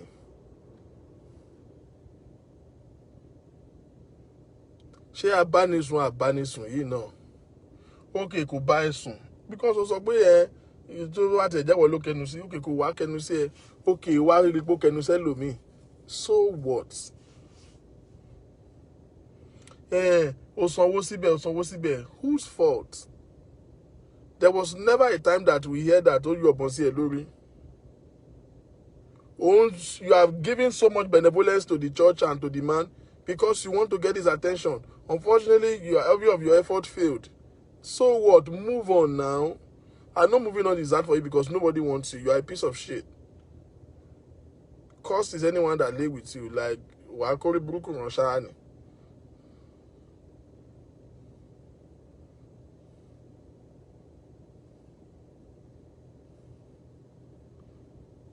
Like, move on, man.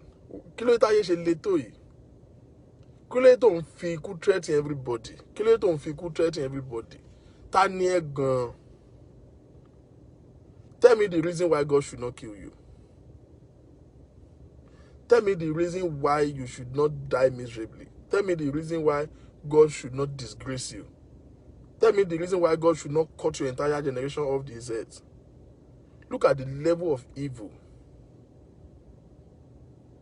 If men were God, if God is a man, why did don't gbagbe now? Thank God for the dispensation of grace. Allah anu lọ́lọ́run, òun ló jẹ́ kí irú ẹ̀ ṣì máa mí o. Your sins are grievous. Like, you have done the unthinkable. You have done the unthinkable. Ìwọ ń fọmọ yọ ọyàn. Ta ló gbọ́dọ̀ fọmọ irú tiẹ̀ tọrọ? Àbọ̀ mọ ẹ gan lèèyàn lè fi tọrọ. Èwo lèèyàn lè fi tọrọ bẹ́ẹ̀? Ṣé ìwọ lèèyàn fẹ́ fi tọrọ ọmọ ni? Àbọ̀ mọ ẹ lèèyàn lè fi tọrọ ọmọ? Ìwọ ń fọmọ búyàn. ẹni tí ò bímọ wàá sàn jẹ ju ìwọ tó bí crackhead lọ.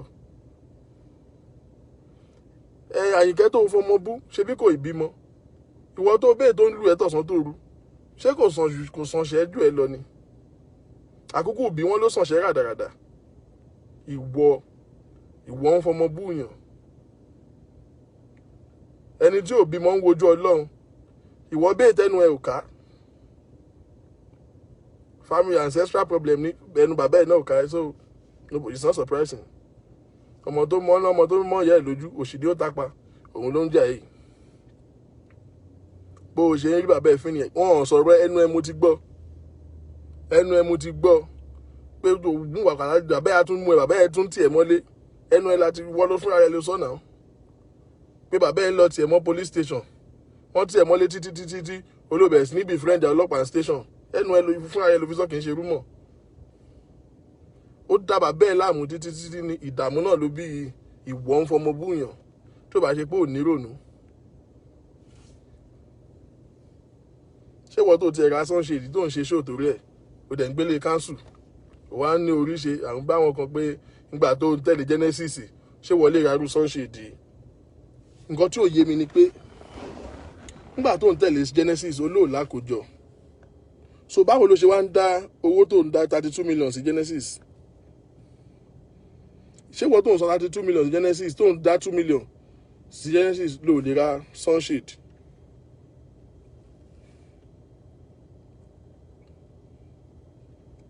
So nísìn o dáwó sí Genesis mọ́, so o ti ń lákòjọ. Ìwọ tó ń dájọ́ kó tó ra sunshade Christian Dior wà nù designer sunshade tó wà ìgbórí ẹ̀ dàrú. Wọ́n máa ń ka 10 designer ní sunshade brand tó dúró dédé. Ọlá àìlájú ni àjọbẹ̀rẹ̀ tó mú ìwọ̀n ọmọ jápọ̀ àyà.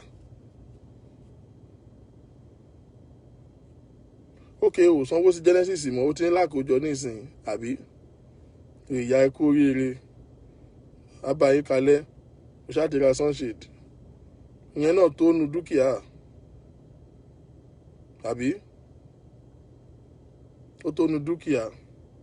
Wọ́n ti ṣe insurance sí o kó dẹ̀ fi sínú wíìlì ẹ̀ kọ́mọ lè jogún ẹ̀. Sunshade tó ra yẹn ó yẹ kó lọ gba ilé mi fún lọ́tọ̀ ni because ilé council ló ń gbé. Jọ tó bá ṣe show fún sunshade tó bá ra Range Rover Vela a mọ̀ pé ló range nígbà yí ẹ̀ tó fìdí gbà, but tó bá wá ra káló ra Porsche ní ìsàbóra bíi Ferrari, ó máa pe Zuckerberg pé kán shut down Facebook ni o for like 48 hours. Ó mọ̀ pé tí lákòjọ ní ìṣètò owó ìdáwó sí Genesis mọ́, so ti ń wo Ankara stuff àtàwọn poplin wèrè tó fi ń rán labalábá style yẹn àbí? Èyà mo bá ẹ yọ̀ ó kú oríire. Ọlọ́run ṣeun láyé ẹ o, Ọlọ́run ló ní kó já kó má sanwó Genesis mọ́. Ta ló lè rò pé wọ́n lè wọ sunshade ní ayé ẹ Christian Dior? Mo bẹ́ ẹ yọ̀, Ọlọ́run ló ní kó má máa dáwó sọ́dọ̀ Genesis mọ́. Ṣé bí wọ́n ló wá dẹni tó ń ra sunshade yìí? Àwọn tó máa ń wọ̀n gbà yẹn tá máa ń rí nínú fídíò yẹn kí ni jàre? Àwọn eléyìí tó máa ń wọ̀n gbà yẹn gọ́bù làwọn yẹn gọ́bù àbí?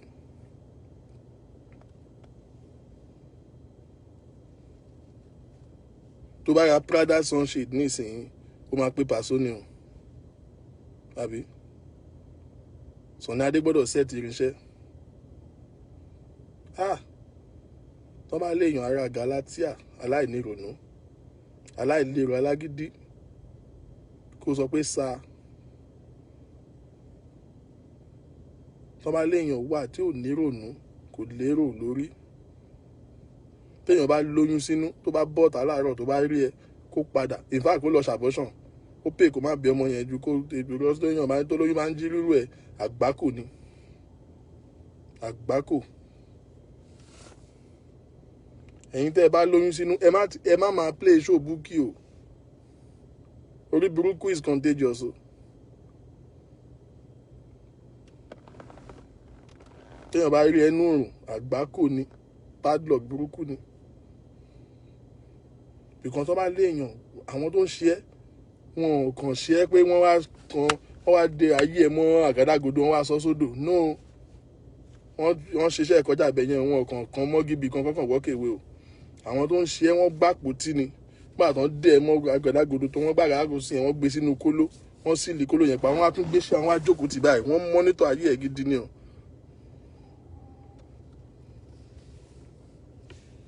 àti wọ́n mọ́nítọ̀ ayé ẹ̀ gidi ni wọn kàn sọ sódò kó bódò lọ́nà wọ́n jókòó tí wọ́n ṣe full service wọ́n ṣe shifting 7 to 7 náà ń ṣe lórí ọ̀rọ̀ ayé ẹ̀ o. kí ló délẹ̀ kí ló ṣe kí ló dé gangan kí ló dé ìgbà wo lògùn sọnù lára ẹ̀ náà ìgbà wo ló like at what point because I can't believe ọlọ́run kankan èèyàn gbọ́dọ̀ ṣẹ́ lọ́run lára ẹ̀ ọlọ́run kọ́ ló dá ẹ báyìí no ọlọ́run kọ́ bíbélì ní gbogbo ohun tó lù wá dá dáradára ni ọlọ́run kọ́ ló dá ẹ báyìí atúnidá ló ṣiṣẹ́ lórí ẹ̀ ibo lo ṣó lọ rìn lákìtàn bóyá mọ́mí ẹ̀ rìn lórí àkìtàn lọ́sàn-án gan wọn ní kò dákọ́ lóyún máa rìn lákìtàn nínú òrùn àmọ́ tí ẹ̀ stay in jail hospital gan ni. Like at what point in your life no gbé kíní ìsí ẹ lára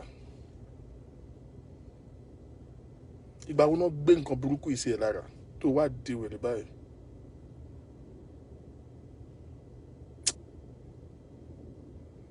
As much as she pisses me off, I always have sympathy for her when I listen to her. For the sake of humanity, I have sympathy for her.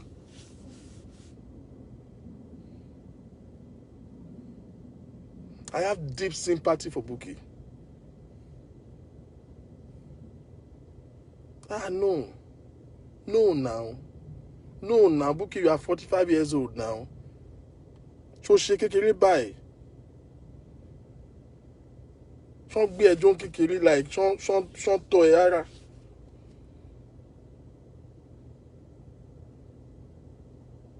Did you pass through growth stage? Like, how did you get to 45 and you escape every moral value that is required to live as a human being? How? How did you escape it? Because etí ẹ̀ gan gbọ́ràn mọ́ etí ẹ̀ ń gbọ́ màdómi ẹran nù. 60 seconds video tẹ́nìkan kan ò sọ hé ń bẹ̀ ló sọ adúrú odindi story yẹn nú ẹ̀. Conscience yẹ ò gbádùn ni. You are listening with your mind. Ó kàn ti assume pé wọ́n máa sọ pé mi ni mo sanwó fún because that's what you do. That's what you do. You just assume. Ó dẹ̀ ti fò síta defense mechanism. Ó sáré ṣe force attack. Ó sọ pé mi ni mo sọ fún kò sẹ́ni tó sọ bẹ́ẹ̀ Bukky má gbé tọ́ parí náà. Bukky sinmi náà. Save your energy for jail. You are going to need it. Conserve your energy for jail. You can't be in jail and still be sick. It won't go well with you. You said everything you are saying is true. The government are stepping into it now. Why are you sweating? Bó dẹ̀ ṣe ń sọ ọmọ kọ́ pè mí lọ́mọ àlè tó bá jẹ́ kíkọ́ ó pè mí lọ́mọ àlè ó pè mí lọ́mọ àlè kọ́ máa lè ó máa tó ní breast cancer bó ṣe ń gbáyà tó ń gbáyà ó dẹ̀ mọ̀ kọ́ mọ̀ ẹ̀ ò mọ̀ ń bá tẹ́lẹ̀ òun gbá gbogbo ẹ̀ òun gbá. Kò sẹ́ni tó fẹ́ convince bí o àwọn tó fẹ́ convince o di convince wọn àwa tó lè rí convince wo á yí bí wèrè kí Genesis máa fọ́ ọmọ lójú mi nísinsìnyí báyìí kí n rí kó máa ṣá ọmọ báyìí in fact kó máa ṣá ọmọ back seat mi mú ìgbà ìbáyìí kí n rí Genesis máa ṣá ọmọ báyìí mo sì máa support ẹ̀ báwọn tó ń support ẹ ṣe ń support ẹ bó ṣe ponú tó iná mo sì máa support ẹ so ó lè rà convince àwọn tó máa tẹ̀lé Genesis máa tẹ̀lé ìwọ ni ò pay thousands of people wà tó ń sọ pé iyọ́ táwọn ti pàdé láyé àwọn ti dà ìwọ ló lọ́bẹ̀ tó rí mú bọ̀ tó jẹ́ pé wàkúwà ló wá lọ́bẹ̀ in the first place.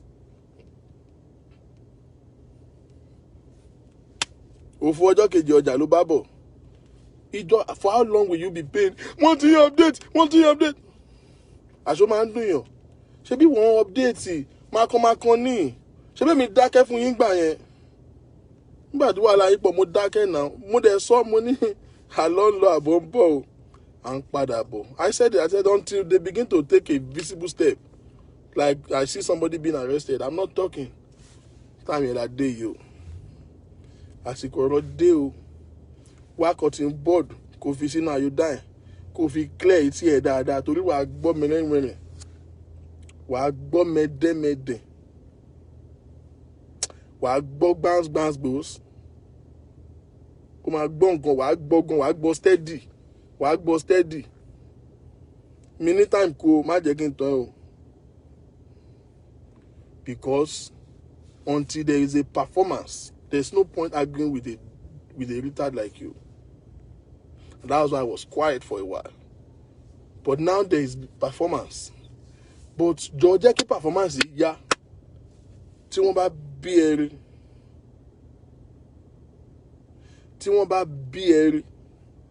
Tó bá yẹ pé Gíba Jésè yẹn gan ló bí ẹrí gan lọ́nà ọ̀run. Ó mọ̀ kó o bọ̀wọ̀ fún náà tẹ́lẹ̀ báyẹn ò gbàdúrà fún bó ṣe wà lọ́rùn. But tó bá yẹ pé wọ́n bí Jésè rí lọ́nà ọ̀run. Ó dẹ̀ jọ ṣe mí favour kan ò dẹ̀ lọ Nàìjíríà náà. Wọ́n ti ṣí bọ́dà lénìí. Wọ́n ti ṣí airport lénìí. Kẹ́kẹ́ yọ kíkiri ìyá. Ṣé mo kẹ́wọ̀ láyà kìlà? Ó dẹ̀ ní lọ́ọ̀yà, ó ní sàn. Ó dẹ̀ ní gbogbo evidence lọ́wọ́. So wọ́n lè rope ẹ̀ náà. Ó mọ̀ kí wọ́n lè threaten ẹni ọlá. Wọ́n threaten ẹ̀ ló ṣe jẹ́wọ́. Wọ́n threaten ilé tó ń bẹ̀bẹ̀ kiri kí ló ń jẹ́ fún mi làwọn. Wọ́n lè threaten wọn náà. Ìwọ láyà bí lion náà. Lọ Nàìjíríà kan mú ọ̀daràn yẹn ọmọ kan wá yẹn lé tẹ́lẹ̀. Maureen mú yẹn náà dání kẹ́ẹ̀kan stroll lọ Nàìjíríà kẹ́ẹ̀kan ṣe 48 hours. So that kíní máa easy. Kàn ṣe 5-minute video láti Ìkẹjà pé mo ti wọlé o Victor ìyá ẹ o. Kákan sáré Moscow. Wọ́n lè rate there everybody. Every eye is on you now. Genesis ò lè fọlọ́pàá threaten yẹn. Wọ́n lè fọlọ́pàá aráàzì àwọn èèyàn máa mọ̀ pé Genesis ni. Tọ́lọ́pàá bá mú ẹ tó bá nù ẹ tó bá if you suffer any police brutality everybody will know that Genesis is using veto power on you. So we will know. He can't do it. You will just go to police station, you will go to court normally. Show me evidence. Can law court normally. To have a kíní easy. Kò ṣẹjọ́ mọ́ because tó máa fi kú kó lọ 20 years on Facebook yóò ní convince wa gbàgbé. So tó bá fẹ́ ká believe wẹ̀ kó gbogbo evidence yẹn kó sínú briefcase jọ kó lọ Naija. Tẹ̀lé wọn kẹjọ lọ ṣẹjọ́. Gbogbo evidence tó ní yẹn gbogbo jìbìtì tó lù ẹ yẹn kó sí briefcase kó lọ Naija. Jẹ́ kí kíní ìṣọ́ tó ti sọ àwọn èèyàn lórí Facebook. Àná àwọn èèyàn gan ṣe bí dátà náà ń lò náà. Ó yẹ àwọn èèyàn yẹ kó ti sùn báyìí.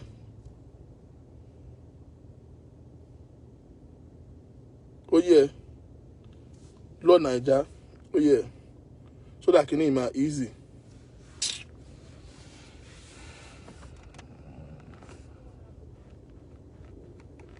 Ẹ má bá wí o, ẹ má bá jà. Àwọn tó ń gbogbo manipulation ni ó sáré ń ṣe defense gágágágágágágágágá before anybody talk wọ́n ti post wọ́n ti update ó lè dàrú fídíò tẹ́mi ti ní láti bí 1 week ago. wọ́n Christian tó ẹ̀ ń gbà tó ṣì rojú láti wọ̀ ọ́ gbà tó ṣì wà wọ́n kì í wọ sunshade lẹ́wọ̀n dìdìrín òpònú tó gbéṣẹ́ fún pàdánù pause and ponder. Ó ti lé mi threatening fún mi làwà pé ó máa lọ rojọ́ ní kirikiri. That's not a threat. If you accuse somebody, the person should call the police.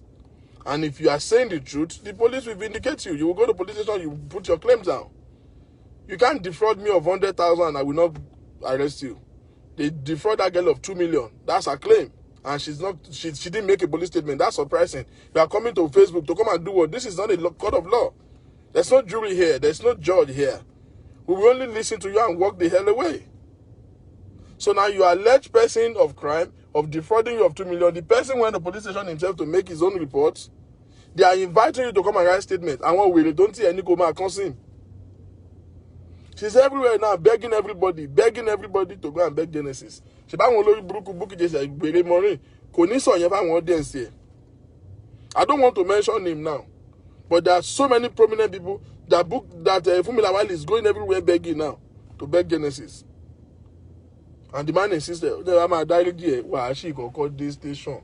Why? Because you have to you cannot disgrace me publicly and beg me in the secret. Could it work now? You will have to go to the station and write a statement. That is where we are going to start from.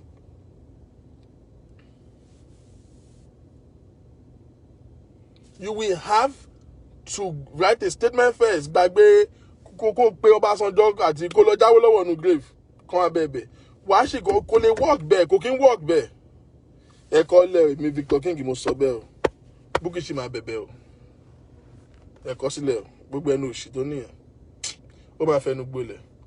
Mo dẹ̀ ti mọ nǹkan tó máa sọ. Ó máa láyé ń ṣe òun ni. Ó dẹ̀ máa láwọn bàbá kan ló tì òun. Ó máa kó bá gbogbo àwọn àgbàgbà ṣẹlẹ̀ tó ń support èèyàn. Á náwọn náà tì òun. Tóun fi ń ṣe kínní. Àwa bẹ̀rẹ̀ sí ní bá àwọn tọ́jọ́ plot. Gbogbo àwọn tọ́jọ́ conspire.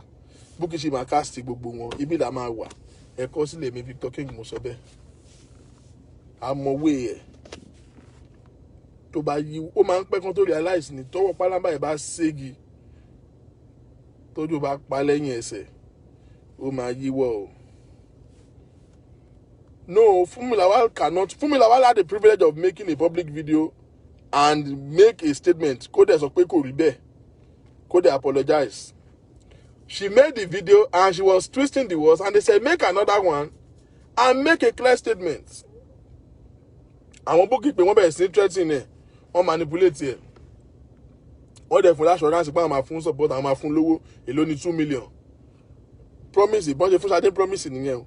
Kọ́bọ̀ olùsí Maureen ò tí ì release fún dìsín. Kọ́bọ̀ ṣì gbá. Now they gave her an assurance of support and she will get her money because the girl don't even want to shake case. Ó ní kóhun tí àti ẹ̀rọ owó. The same mystery ẹ̀ tó gbowó lọ́wọ́ ẹ̀ àmọ́. But according to, as at the report I got today, she's been going to some prominent Nigerians. You know she's an actress, so she know people. To help her beg, and her claim is that òun rò pé Genesis ni pé òun mistake Genesis for another person ni.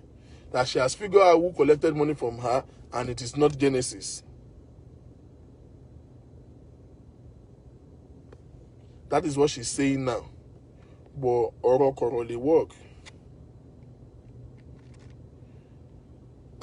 Ṣó dẹ̀ yẹ kí n beg ifẹ́ nìyí? Who is this? Lọ́lá Amúsàn Ọ̀pánúgà. Ṣó dẹ̀ yẹ kí n beg fún yín? Torí pé lẹ́ṣẹ́ fún mi nísinsìnyí o. Victor King and Bukky will still go for dinner. Not in heaven, not on earth. Èmi ti study Bukky. Tó bá parí àbí tí n bá kàn bí àyìn kankan ṣe mí tí mo fẹ́ mess life ara mi up. Mo ti study president life ẹ̀. It is toxic to even sit with Bukky for 5 minutes. Nǹkan á ṣe é. Tell me that person, gbogbo ẹni tẹ́ ti ń ṣe fracas. Ta ló bá Bukky ṣe tí ò regret? Ẹ ṣe èèyàn kan fún mi tó bá Bukky ṣe tí ò kéka jẹ. Tell me one person tó bá Bukky ṣe tí ò regret life ẹ̀. She's hungry because she needs public endorsement to feel comfortable with herself. She has the lowest self-esteem ever in this life. So she wants to convince the whole world for her to... She just wants to win an argument. Ó mọ̀ pé rubbish lòun ṣe. Ìgbà kan pé gbogbo Guinea to pay, she was paying people. She admitted it now. Bóun sọ fáwọn èèyàn láti blackmail Genesis. Her defense was, Genesis is not sanwó fún blogger láti blackmail òun. Àdàbí tí n bá gba kọ́bọ̀ lọ́wọ́ Genesis dè ní. There is a part of the story that I refuse to address deliberately because of who is involved. I don't want to get into issue with anybody. This allegation of Genesis paying $1,000 or £1,000 to Mama Esabod, I chose not to address it because I don't want to get involved. But I can clearly tell you it's not true. But I have chosen not to address it because two things. I don't want to get into Facebook fracas. I have never been, I will never be. Number two, I feel that Mama Isabod can defend herself, and she needs to debunk that by herself. I don't have to do that for her. I don't have to. She's capitalizing on that fact. She's just looking for, see, the biggest treasure in the closet of a failure is excuses. I will take that again for emphasis. The biggest treasure in the closet of a failure is excuses. Everybody who has failed in life always look for people to blame for it. All of a sudden, Bukky is saying they pay somebody £1,000. When did you find out that? The same person you said they paid £1,000 to was the first person you went to help you fight Genesis. Was she paid then or was she not paid? This same person is not even Genesis friend like that. She has blocked Genesis many times. So it's not like she's fanning Genesis. And she has never retrieved her word. All she was saying is, lórí ọ̀rọ̀ eléyìí o tó fẹ́ máa accuse Genesis fún you. Oh, ní points. All her defense now is that, oh, they paid this, they paid that.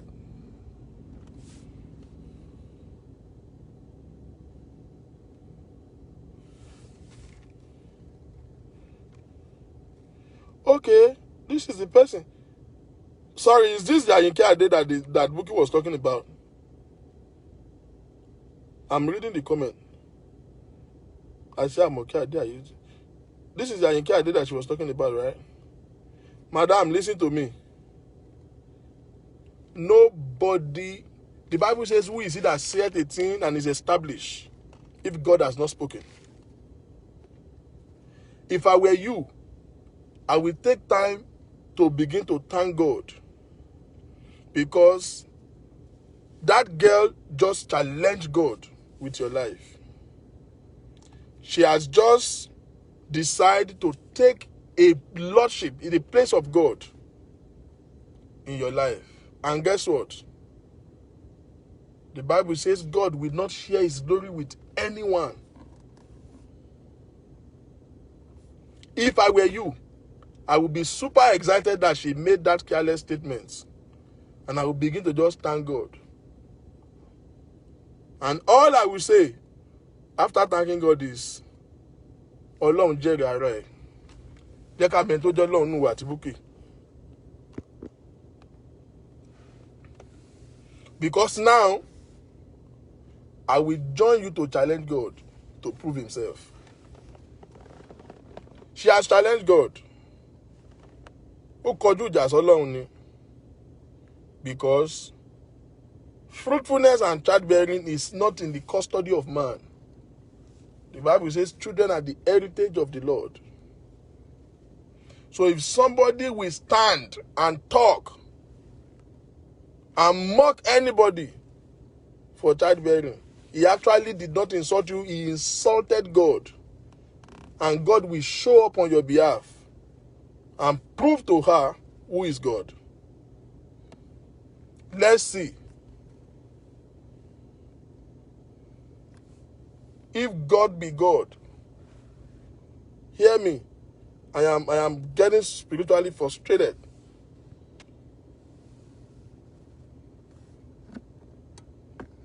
Genesis 20. And God visited Sarah as he had said, and he did unto Sarah as he had spoken. Verse 2. And Sarah bare his son according to the word of the Lord. We will know who is God. We will know who is God. She has said it, God has heard it. Then God will do what he can do. Don't bother, just thank God that she said it. Don't bother. She did not insult you, she insulted God. She has actually insulted God. And let me tell you something. You are better off than Bukky. You are better off than Bukky. At least you don't have anyone that is beating you right now. I heard you have children you are raising, people's children, that you are putting smile on their faces. You are better off than Bukky. Don't let anybody deceive you. Tani Bukky. Àkókò bí sọ̀ṣẹ́ dáadáa. Crackhead ló ń gbé o, ẹnu ẹ̀ ò ká o. The son is a complete crackhead. Mama choose láti kọ́lọ́n bá ṣe báyìí pé eléyìí má bímọ, eléyìí bímọ tó máa lù ẹ́. Mama mú kí má bímọ rárá. If that is the two options. Ẹni tí ò kú òmẹ́ tó máa sìn wọn. Ọmọ tó ṣe birthday tí ò lè fi confidence ìyá fọ́tò pẹ̀lú tó jẹ́ pé ó gidi ẹ̀ báyìí bí ìgbà tó fẹ́ mú criminal wọnú sẹ́ẹ̀lì ló fi gidi ẹ̀ báyìí tó fi fọ́ọ̀sì ìyá fọ́tò tó fi wish happy birthday. Polo ọrùn ẹ̀ báyìí àmọ́ bóyá v-neck ni bóyá round neck ni. Àwọn yèyé mẹ́ṣọ́ dẹ̀ nìyẹn. Yèyé mẹ́ṣọ́ aṣọ pọ́ mọ́mọ́ ẹ̀ lọ́rùn. Yèyé mẹ́ṣọ́ ní Christian Dior sọnù. Polo underwear ni ọmọ ẹ̀ wọ̀ ọjọ́ birthday. Yèyé mẹ́ṣọ́ òfò náà mọ̀. You are better off. You are better off. If there is any grace that God, I know, if there is any grace that God has given me in all my service in ministry, it's the grace of fruitfulness. I promise you, I will join you to ask God. I'm not praying for you. I'm asking God to just prove himself. God, Ọlọ́run, jẹ́wọ́ agbára rẹ̀ fún Bukky Jesse. That's all I'm asking. Only prove himself. That's it. I'm very pissed off. I'm spiritually aggravated listening to her this morning. And God sees my heart. And believe me, madam, there is not one day. I've been through issues in life. I've said it before on this show. There are people who have silver spoon, and there are people who don't have silver spoon. That, okay, they just have spoon. It's not silver. Me, I don't have spoon at all. I do not have spoon at all. So I've been through issues of life. I've been through difficult times that you cannot imagine. If one day I will tell my story. But the end of my story you can see. This is me.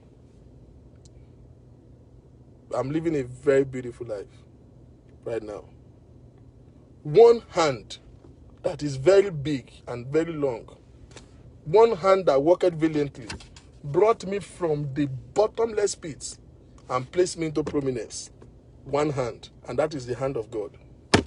Not one man on earth can say I helped Victor King. Not one man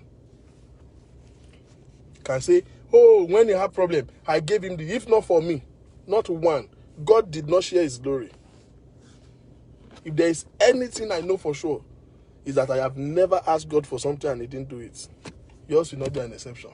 Ladies and gentlemen, I'm getting into my speaking talk. I'll see you guys on Monday. Thank you very much. Have a beautiful day.